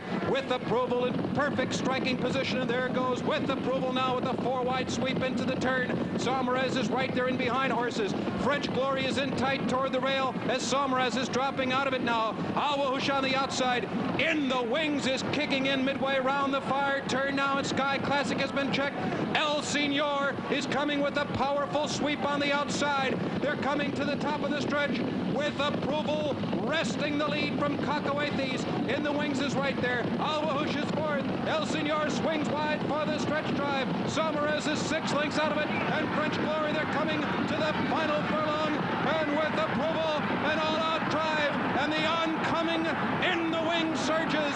El Senor is closing late, 50 yards from the wire. In the Wings forges to the lead.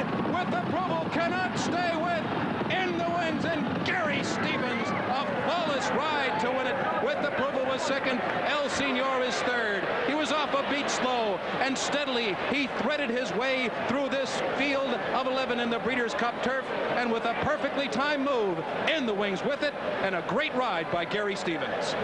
In the wings, finished fourth to Salmarez at the Arc, perhaps waiting in the wings for this Breeders' Cup win worth $900,000 to owner Sheikh Mohammed.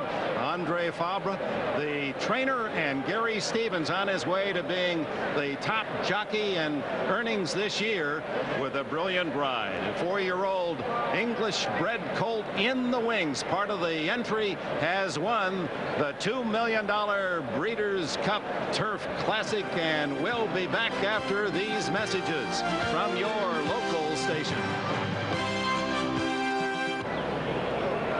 Unofficial results, and for Gary Stevens, finally a Breeders' Cup win for him. In the wing, suffered a chipped knee as a 3-year-old, came back to be a major winner. This 4-year-old has certainly proved himself here at Belmont Park today. A smallish but classy, highly regarded, and he liked the softer turf at Belmont. Tom? He did indeed like this softer turf. He was benefiting in a weight shift with Salmarez from the Arc, in which he was fourth. And here he is now gliding down the stretch with approval, running a game race. But on the outside, Gary Stevens has in the wings in full gear, and he comes on to get by with approval, and then all the way to the finish. He'll get up at the wire to win it by just about a half length, equaling the biggest margin ever in the Breeders' Cup turf.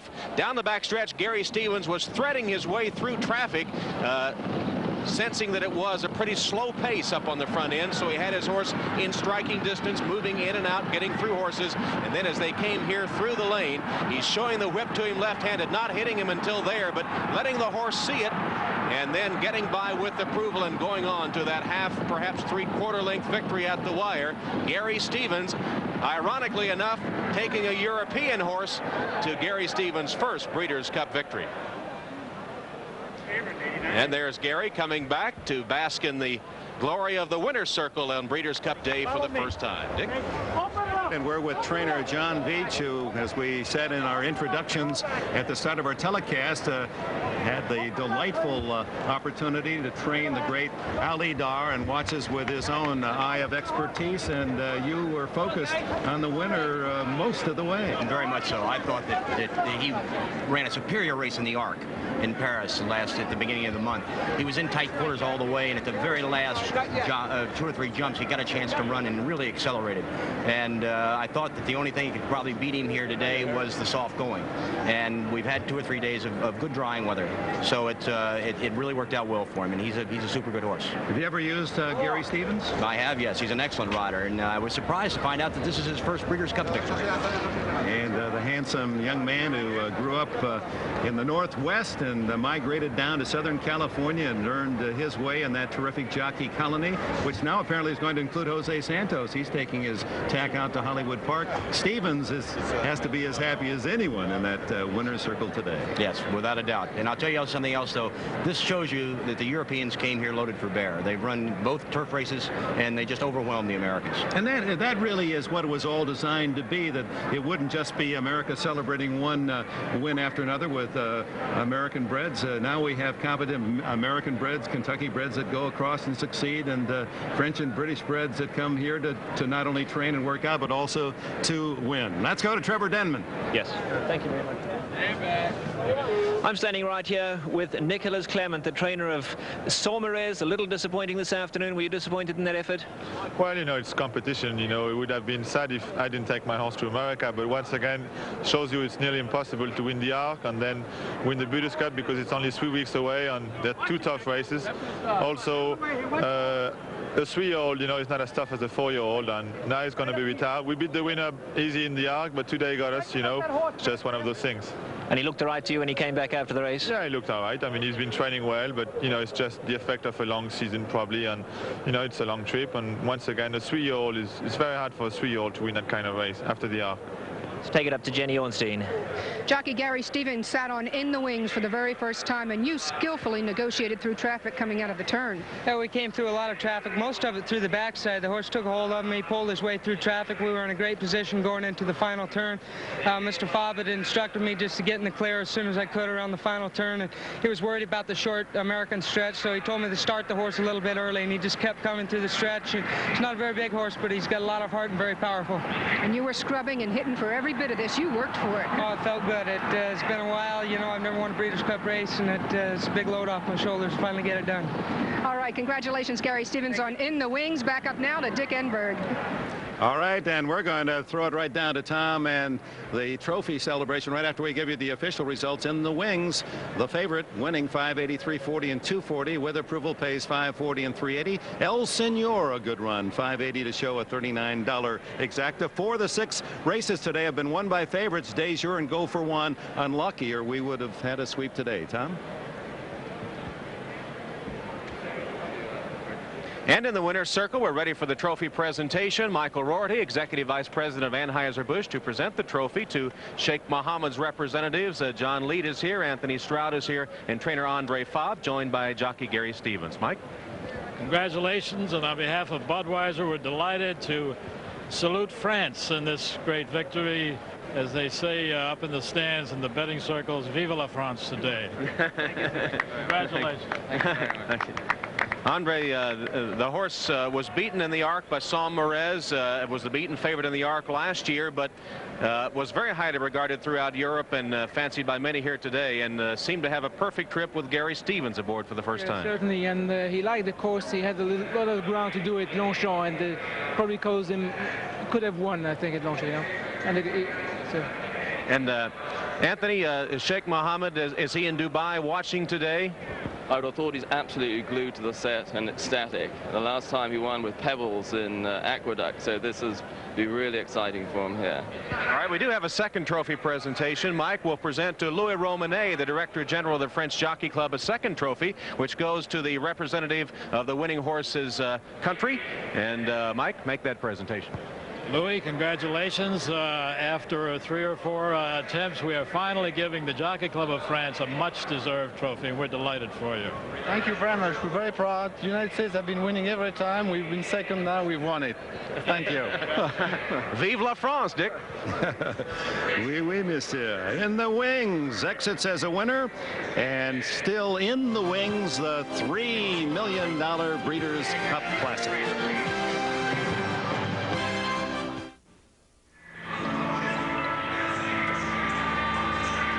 Well, it's been a crisp and cool 40-degree day in New York, and the pictures have been sensational on this clear day, from Airship Shamu winding up its 8-week tour of the Northeast, representing SeaWorld in those wonderful parks in Florida, California, Ohio, and Texas. Thank you for those beautiful shots. The official order of finish in the turf. In the Wings, with approval, El Senor. Salmarez finishes 5th. French Glory, Pleasant Tap, and Sky Classic finishes last. Now let's check on our experts, and Tom Hammond and Jen Ornstein in the battle with 4 wins each, and John and Bob still in the running with 3 selections that have been. It's been a chalk day basically today, has it not? And now we look ahead to the Classic in the morning line. Flying Continental at 5-1, Unbridled there at 8-1, coupled with Home at Last, the Kentucky Derby winner, at 8-1 on the morning line. Rhythm 9-2, and Dispersal, the favorite, at 4-1. Chris Antley was to have ridden Dispersal. He was thrown in the first race. He has suffered apparently a fractured collarbone, according to his agent Kevin Lyons, but he's in good spirits. He's okay, but he feels badly about the loss of Mr. Nickerson, his mount. Eddie Delahousse will get Dispersal in the Classic. Now let's go down to Bob. All right, Dick, thank you very much. In the wake of the Go for One tragedy, with me, Jerry McEwen, who's the president here of the New York Racing Association. About an hour ago, one of our leading trainers, Dwayne Lucas, said that at least inquiries should be made about the condition of the racetrack here at Belmont Park, and is it in fact safe for racing? Your comments? Yeah, I think Wayne, like the rest of us, was upset at the moment. We have looked at the track before and after the incident. We find it's fine. These things happen. They're tragedies. It's part of the sport, unfortunately. It's not the normal occurrence. We gave our sympathies to Mrs. Lunger, and she's taking it as well as could be expected. Go For One was a great champion, and we're going to miss her. Is it mere coincidence, Jerry, that D-Wayne had to put down a filly in training here earlier in the week? Yesterday we had a nasty spill. First race, Mr. Nickerson, then Go For One. Coincidence, in your opinion? Yeah, these are statistical abnormalities. There were different injuries. Mr. Nickerson, we believe at this point, died of a heart attack. He'll be autopsied later. The injuries we've had, although bunched over a period of a year, they'll even out, and they were different injuries at different parts of the racetrack. So it's unfortunate, but it happens. All right, Jerry, we did pull a couple of jockeys, and they indicated to us that they think this is a safe racing strip here at Belmont. Dick? All right, still another issue. Of course, New York State Racing does not allow Lasix, a diuretic. The action on the track has almost been overshadowed at times by the controversial use of it. The talk of Lasix has been inexhaustible, and as much as New York would prefer the issue to be put to pasture, it's a controversy that just won't go away. I think New York, with all due respect to their wisdom, is out of step with what's going on in racing. I think New York is in step. I mean, I would, you know, if I had my choice, I'd rather see no Lasix anywhere. This year, New York has become the center of attention as the thoroughbred racing world focuses on Belmont Park for the 1990 Breeders' Cup. But the site being New York has sparked controversy, and now a full-blown blaze is burning. New York is the only major racing state that does not allow Lasix. Horses like Summer Squall, winner of the Preakness, have pulled out of the Breeders' Cup today, taking some of the glamour horses out of the field. From the standpoint of getting the best horses to compete in races, which has got to be interesting to New York, because when the best horses compete, the people come out to see them. I think they better use Lasix. In the 1985 Breeders' Cup held in New York, information was not published, but at least 8 starters in the 7 races were known bleeders. No bleeders, while running without Lasix, won a race, but 2 did finish second. Of the 91 entered today, 28% have raced with Lasix. However, today they must run without. That includes horses like Best Pal, one of the favorites in the Juvenile, who has won his last 4 races running on Lasix. Recent studies have shown that upwards of about 96% of all racehorses will experience pulmonary hemorrhage at some time during their racing career. Those figures are staggering. So what is bleeding, and what are the effects of Lasix? Bleeding is most often detected by an endoscope. This scope passes through the horse's trachea and lungs and can detect ruptured blood vessels. This shows a clear system, whereas here, various degrees of bleeding. Lasix, or furosemide, acts as a diuretic, reducing fluids in the system and thus reducing stress on blood vessels. But does it work? I think Lasix helps. If a horse is a bleeder, it obviously helps. Lasix, to me, is not very effective in controlling the bleeding in these racehorses. Lasix helps a bleeder. Doesn't cure a bleeder, doesn't totally stop some horses from bleeding. For every person asked, there is an opinion, a theory on Lasix, but rarely agreement. This heated issue goes beyond whether Lasix lets a horse run to its potential, but whether it allows it to run beyond. I believe that Lasix moves a horse up. Whenever you give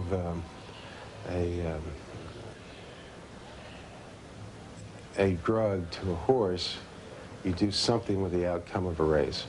And I don't believe that that is what we're here for, and I don't believe that's what the bettor believes. I have never felt that Lasix moved up a horse other than it made him perform to his best level. Every state has its own regulation for the amount and administration of Lasix. But as a diuretic, Lasix has even more controversial capability. The post-race test is so important because it rules out the illegal drugs. And there's a chance, if Lasix is not administered properly, it will mask illegal drugs. And is not being regulated properly. We only know of a couple states in this country today that is doing the type of tests that are that you need to do to see the quantities of Lasix and see if they're masking agents. Naturally, economics spills into the picture, and the confidence of bettors is in jeopardy. To counter this, programs now incorporate a code to tell whether the horse is a regular Lasix user or a first-time Lasix user. But there is the economics of owners and investors. I think economically we have to give the investor and the trainers the tools to keep those horses on the racetrack.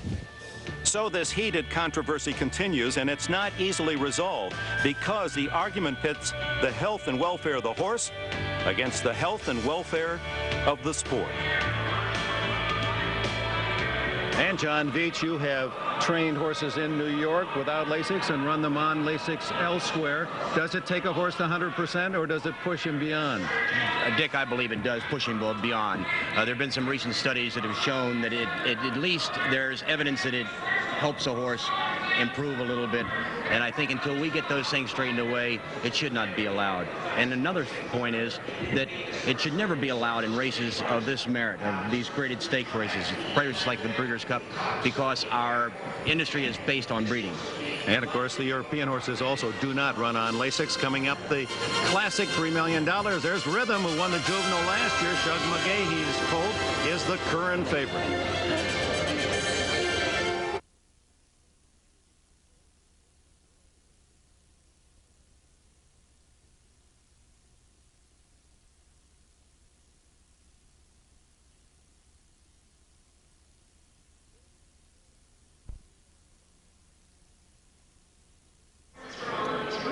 Building up toward the $3 million Classic, and remembering what a great race we had last year, Home at Last and Unbridled. The entry at 6-1 is Vestia, the Triple Crown winner from Canada, at 5-1.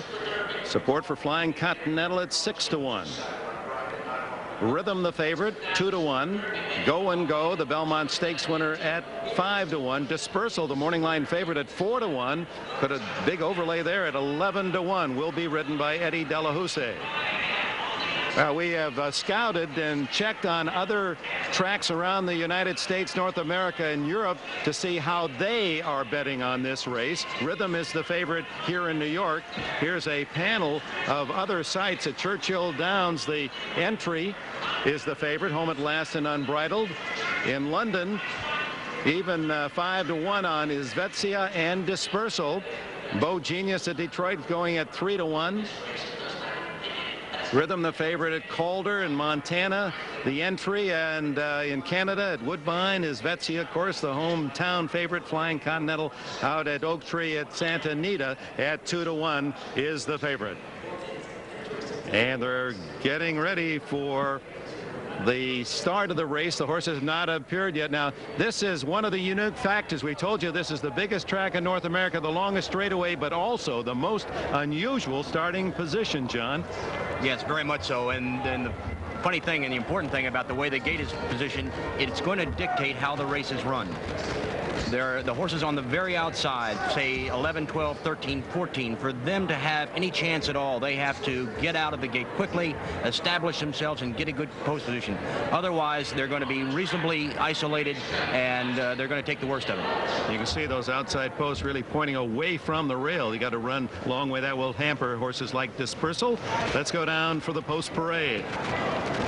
All right, Dick, here are the horses for the Breeders' Cup Classic, sponsored by Mobil, a field that includes 8 millionaires. Number 1, Home at Last, is one of the pair of horses in the Classic, trained by former professional bull rider Carl Nafsker. Home at Last has never been off the board in 12 starts, and though he was regarded as second stringer to Unbridled, he beat that colt 3.5 lengths in the Super Derby. 1A is Unbridled, who has earned over $2.3 million for Francis Genter this year. Since his smashing triumph in the Kentucky Derby, Unbridled has only 1 win in 5 starts, though he did have a rough trip in the Super Derby. His worst performance, a 12-length beating in the Belmont Stakes, the only other time he raced without Lasix. He breaks from the outside post today, but picks up Pat Day, who gave him up for summer squall before the Derby. Number 2 is Vestia, winner of the Canadian Triple Crown in devastating fashion. He had an 8-race winning streak snapped with a defeat in the Jockey Club Gold Cup. He starts from the rail and will likely contest the early lead. Owner David Wilmot named him for the Soviet newspaper around the barn. They call this colt Izzy Goer. Number 3 is Ivan Bay, a 6-year-old who's been champion in Italy and Germany, but he makes his first start on dirt today. This horse and Lively One were at the center of a dispute this week after they were awarded spots in the race by a Breeders' Cup panel, excluding Quiet American and angering his trainer, Gary Jones. Number 4 is 36 Red. Giles Brophy named this horse after the number and color on a roulette wheel. He won the Wood Memorial back in the spring. He has speed, but has never finished close at 1.25 miles. Number 5 is Opening Verse. Jockey Chris McCarron on Ali Sheba and Sunday Silence has won the last 2 classics. Opening Verse is on a 5-race losing streak for owner Alan Paulson, who was an airplane mechanic, a record-setting test pilot, and now the chairman of Gulfstream Aerospace Corporation. Yes, I did. Number 6, Flying Continental, races in the colors of Jack Kent Cooke, owner of the Washington Redskins. This 4-year-old colt is well rested with only 3 starts since March. One of those a win in the Jockey Club Gold Cup over the same 1.25 mile Belmont track he'll be on today. Number 7, Rhythm. After a championship 2-year-old year, Rhythm was pointed for the Derby by Shug McGahee, but throat surgery in April kept him out of the Triple Crown events. After a couple of disappointing starts, Rhythm came roaring down the track to win the 1.25 mile Travers, and despite a defeat in the Woodward, has trained very well for the Classic. Number 8, Bo Genius. Owner David Davidson graduated from medical school in Ireland and has practiced medicine in the United States, the Bahamas, and Canada. This horse is named for his son, Bo John. Bo Genius has been nearly unbeatable this year, at one time winning 6 in a row and setting 3 track records, but he comes off Lasix and faces his toughest field yet. Number 9, Go and Go, shipped from Ireland to the U.S. with just enough time to clear quarantine and shock the world with a win in the Belmont Stakes. But he returned for a dull 7th in the Travers. He is handled by a couple of Irish champions, trainer Dermot Weld and jockey Mick Cannan. Number 10 is Lively One, recently sold to John Franks. This horse ran 8th in the Classic last year. 77-year-old Hall of Fame trainer Charlie Whittingham won the 1987 Classic with Ferdinand and the 89 edition with Sunday Silence. Lively One comes off a win in Santa Anita's Goodwood Handicap. Number 11, Dispersal, has a 5-race winning streak for trainer Bud Delp. Dispersal injured his foot in winning the Woodward Handicap at Belmont. He hasn't raced since September 15th.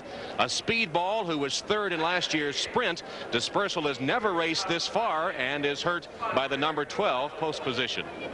Number 12, Me Selecto, was 8th in last year's Classic. This horse hasn't won a race since March and is one of the long shots on the board.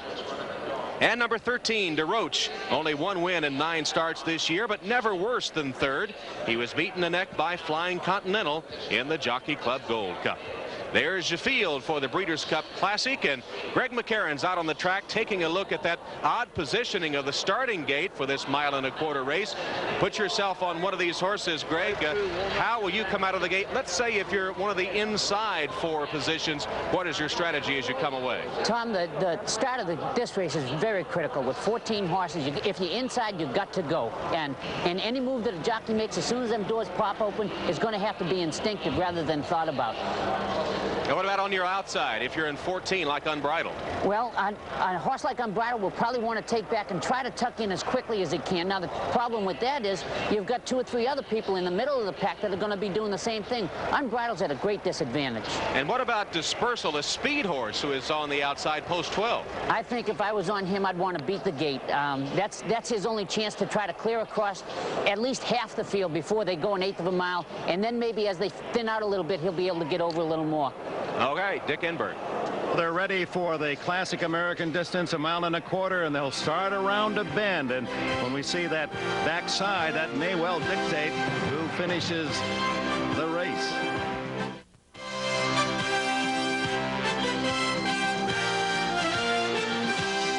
The Breeders' Cup Classic is sponsored by the Mobil Corporation. And today's Classic shapes up as the most open Breeders' Cup Classic ever. 14 talented horses, all with a reason to win. Perhaps this will help sort out this highly competitive field. The Classic features a pair of 3-year-old Classic race winners. Unbridled looked like a super horse winning the Classic Kentucky Derby, but has visited the winner's circle only once since. He was 4th in the Belmont Stakes without Lasix like today. The Belmont winner was the Irish invader Go and Go, but he was then 7th in the Travers, and a win today would be an even bigger upset. While the American Triple Crown Series went to 3 different horses, north of the border, one horse was brilliant in sweeping the Canadian Triple Crown. His Vestia won by a combined 26 lengths.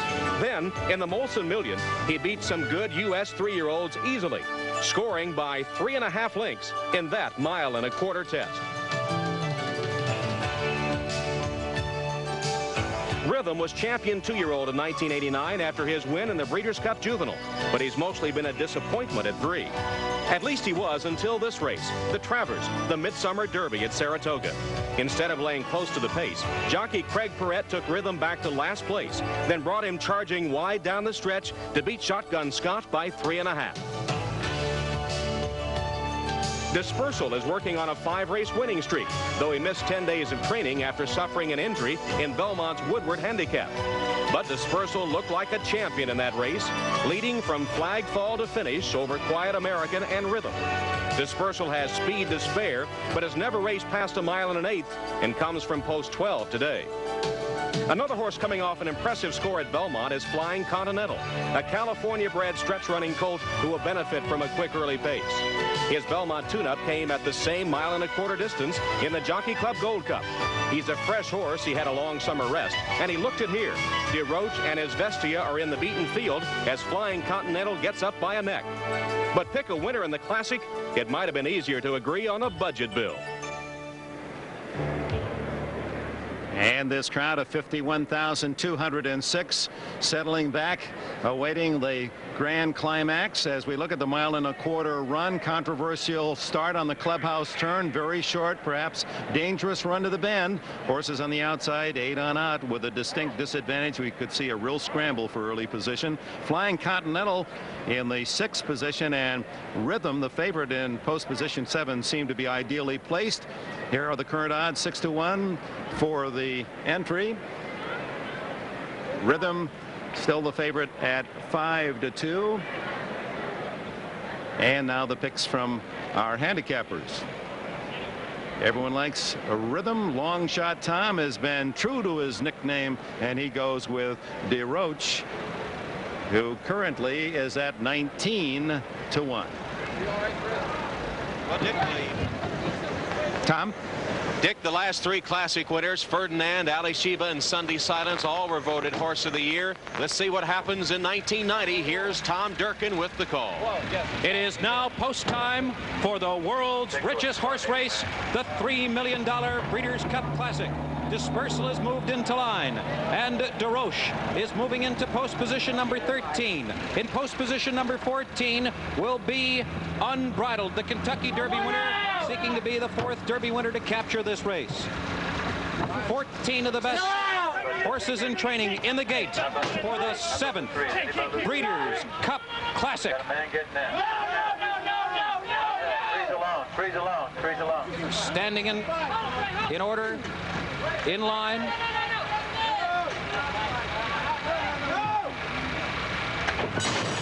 And they're off. His Vestia breaks alertly, and 36 Red is sent immediately toward the lead. Home at Last is up close fast. Boat Genius is with a sharp early move. Ibn Bay is up there mixing it up early. On the far outside, Dispersal is caught 4 wide round the first turn. And then down inside, it's opening verse on the outside. The Belmont winner, Go and Go. He's only 5 lengths off the early lead. Then Me Selecto, Flying Continental. Rhythm will do his running from well off the pace. He's already 11 lengths out of it. Then it's Unbridled, and DeRoche has 1 horse beaten, and that is Long Shot Lively One. As they continue down the back stretch here at Belmont Park, Boat Genius battles his way out to a short lead. Dispersal's right there with him, and toward the inside, 36th Red, a 3-5 battle for the lead. Ibn Bay is up close. Home at Last is right there on the outside. The Canadian Grey is Vestia toward the inside. Opening burst is moving through it between horses. He's just 6 lengths off the lead. Then Go and Go and Me Selecto. Rhythm, the favorite, is still a dozen lengths out of it, and the pace is a demanding one. They've run a half mile in 45 4/5 seconds, and 36 Red has fought his way now to the lead. It's 36 Red in front. Bo Genius trying to stay with him. Dispersal has dropped out of it. Ibn Bay is right there third. Home at Last is 4th. opening verse is gathering momentum on the outside, and here he comes now. Mi Selecto, and Rhythm moves into contention. He's just 4 lengths off the lead. Then Lively One and DeRoche, and it is anyone's race now as they turn for home in the 7th Breeders' Cup Classic. 36 has fought his way to the lead. He's got a short lead as Bestia is coming hard. Opening verse is there on the outside. Evan Bay is still in with a chance. Unbridled, the Derby winner is coming through an opening, and DeRoche is coming with a menacing rush. They're in the final furlong. 36 Red is all out. Evan Bay is right there. Unbridled, he's in tight in between horses. Here comes the Derby winner. Unbridled fights his way to the front and wins the 7th Breeders' Cup Classic. And Pat Day is absolutely elated, as well he should be. And another Kentucky Derby winner has won the Breeders' Cup Classic, and a thriller it was. And another brilliant call. Tom Durkin with Unbridled's gallant sprint down the home stretch to win for owner Francis Genter. Karl Nafzger, Pat Day, the rodeo champion. Nafzger put Day aboard in this 3-year-old colt bred in Florida. Stablemate of Home at Last. Only one allowance win since the Kentucky Derby victory, and Unbridled brings home $1,350,000 with that terrific run.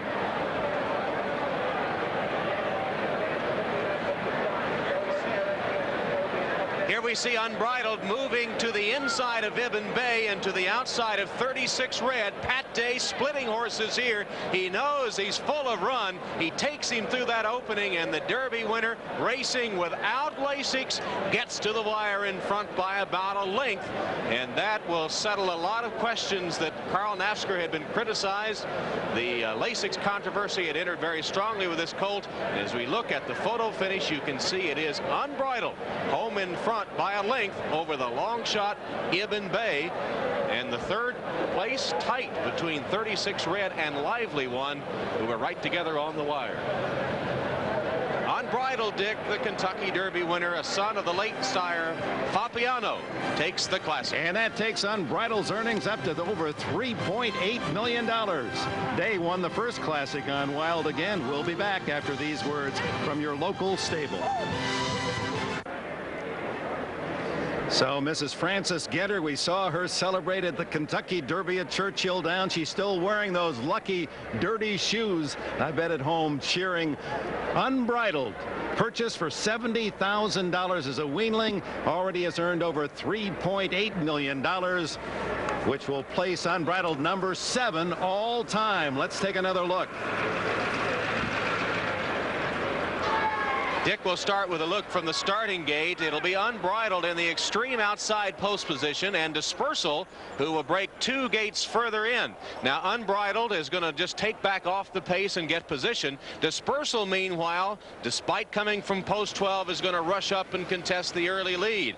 It cost him 2 or 3 lengths at least coming from that outside post, and he fades down the backstretch, while Unbridled, right there at the back of the pack, is set to just gallop along in the early part of it and wait to make his move after a fast pace up front. It set it up for the stretch runners. Here's a look at the start. That is Unbridled right there, who is just coming away and settling back behind the early leaders as they go into that quick first turn. But through the stretch, Unbridled was in full gear. Pat Day splitting horses right here as they come to the 16th pole. Pat Day, who gave Unbridled up in favor of Summer Squall for the Triple Crown races, back aboard today, and coming with that strong stretch run, gives him a tap right-handed, another, and is home in front in the Classic. Another sidebar on the story. Ibn Bay finishing second, justifying his selection. Quiet American thought, the owners thought Quiet American it should be in the race. Ibn Bay picked over Quiet American and finishes a surprising second. Lively One apparently is third. Unbridled from the Kentucky Derby to the Breeders' Cup Classic. That's been a formula that has a non-core again.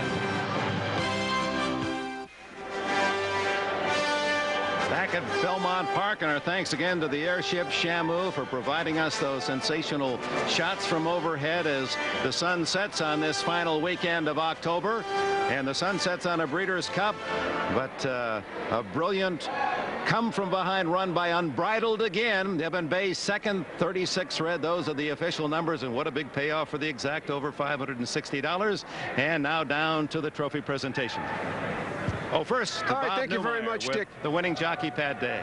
All right, thank you very much, Dick. You know, one of the great television scenes in the history of the Breeders' Cup was after Pat Day's victory over Wild again, when he took off his jockey's helmet and raised it to the heavens. And Pat, I just saw you do it again here today. Well, it's a tremendous feeling. That was spontaneous, the inaugural Breeders' Cup. Today was more of a planned move. I just want to, I praise Jesus for allowing me to be here. This is rather anticlimactic in view of what's happened here today, but victory is still very sweet, and I just praise Jesus for that. I'd like to say hello to all my family, especially you, Mom. I love you. Patience has always been a virtue for you. That was the key to victory here. Well, I knew this horse just had one short run to him. We had to overcome a lot coming off of the, out of the 14 hole. I was able to tuck in once we turned up the backside. I bided my time around the turn. Was able to find a narrow opening between 36 red and horse that finished second, Ivan Ryerson, and he showed a tremendous amount of courage and kicked hard down there and got the money. All right, Pat, congratulations. Thank you very much, sir. All right, Pat Day. Let's go over to Tom Hammond. Tom? And we're in the winner's circle here at Belmont Park after the world's richest race, the $3 million Classic.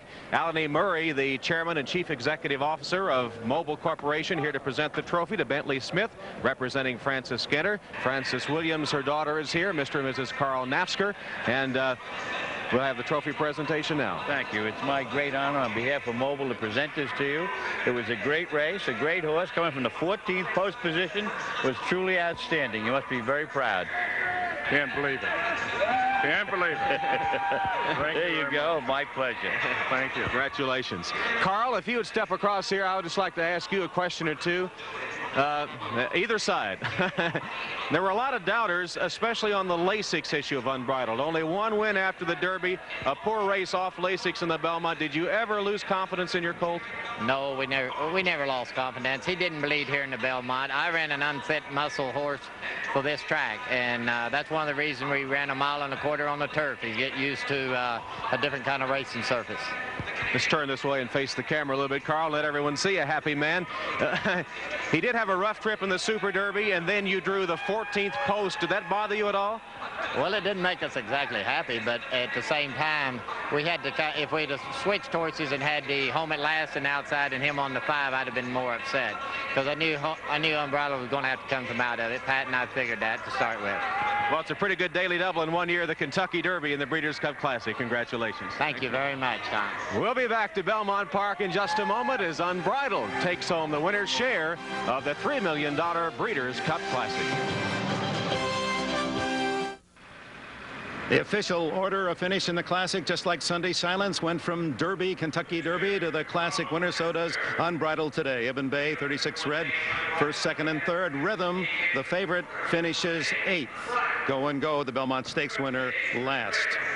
Now, those who ventured a pick on our NBC handicapping team, Tom Hammond and Jenny Ornstein have won it with 4 apiece, and they now have earned a fun-filled weekend picking the results of Buster Douglas's next fight. All right, now a recap of today's racing that had so many highs and unfortunately too many lows. In the sprint, Safely Kept, 26-40 upset, marred by a 2-horse spill. Deja unlucky. Fillies, Meadow Star, unbeaten, 7 for 7. Distaff, Bayakoa, but the story, Go for One, destroyed. Mile, 54-year-old Lester Piggott aboard Royal Academy, the winner. The Colts, Fly So Free, the early line favorite for the Derby at 7-5, the winner. Won by Jose Santos, won both juveniles. The Turf, In the Wings, the 9-5 favorite entry. And the Classic by Unbridled, the Kentucky Derby winner, clutching the 3-year-old title for 1990. And now the question, who will win Horse of the Year? We'll return to Belmont Park in just a moment.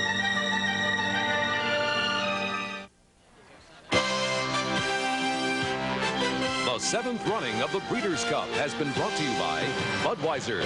With that clean, crisp, cold taste that makes it the king of beers, nothing beats a Bud. By Chiga Hotels. By Mobil Corporation. And by Delta Airlines.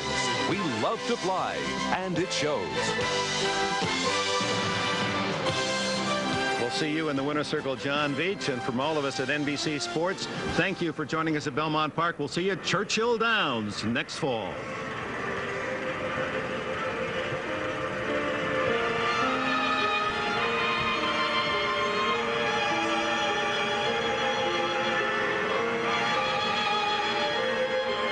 Well, so much has been packed into this Breeders' Cup today, from the joyful celebration of those who have won to the absolute disbelief at the heartbreak of losing a potential superstar. Go for One, humanely destroyed after she broke down in the stretch.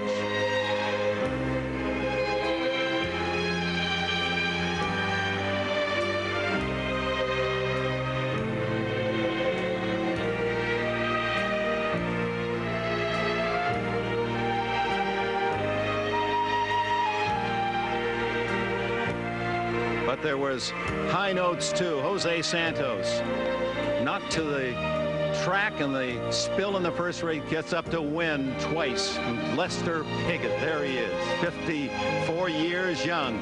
They're calling him in the British papers the ghost of racing past. Cheered on to victory. 4.5 hours we've experienced the emotional roller coaster of thoroughbred racing.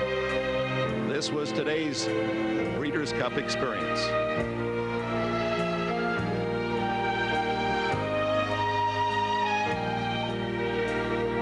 Goodbye from New York. May all your racing luck be good.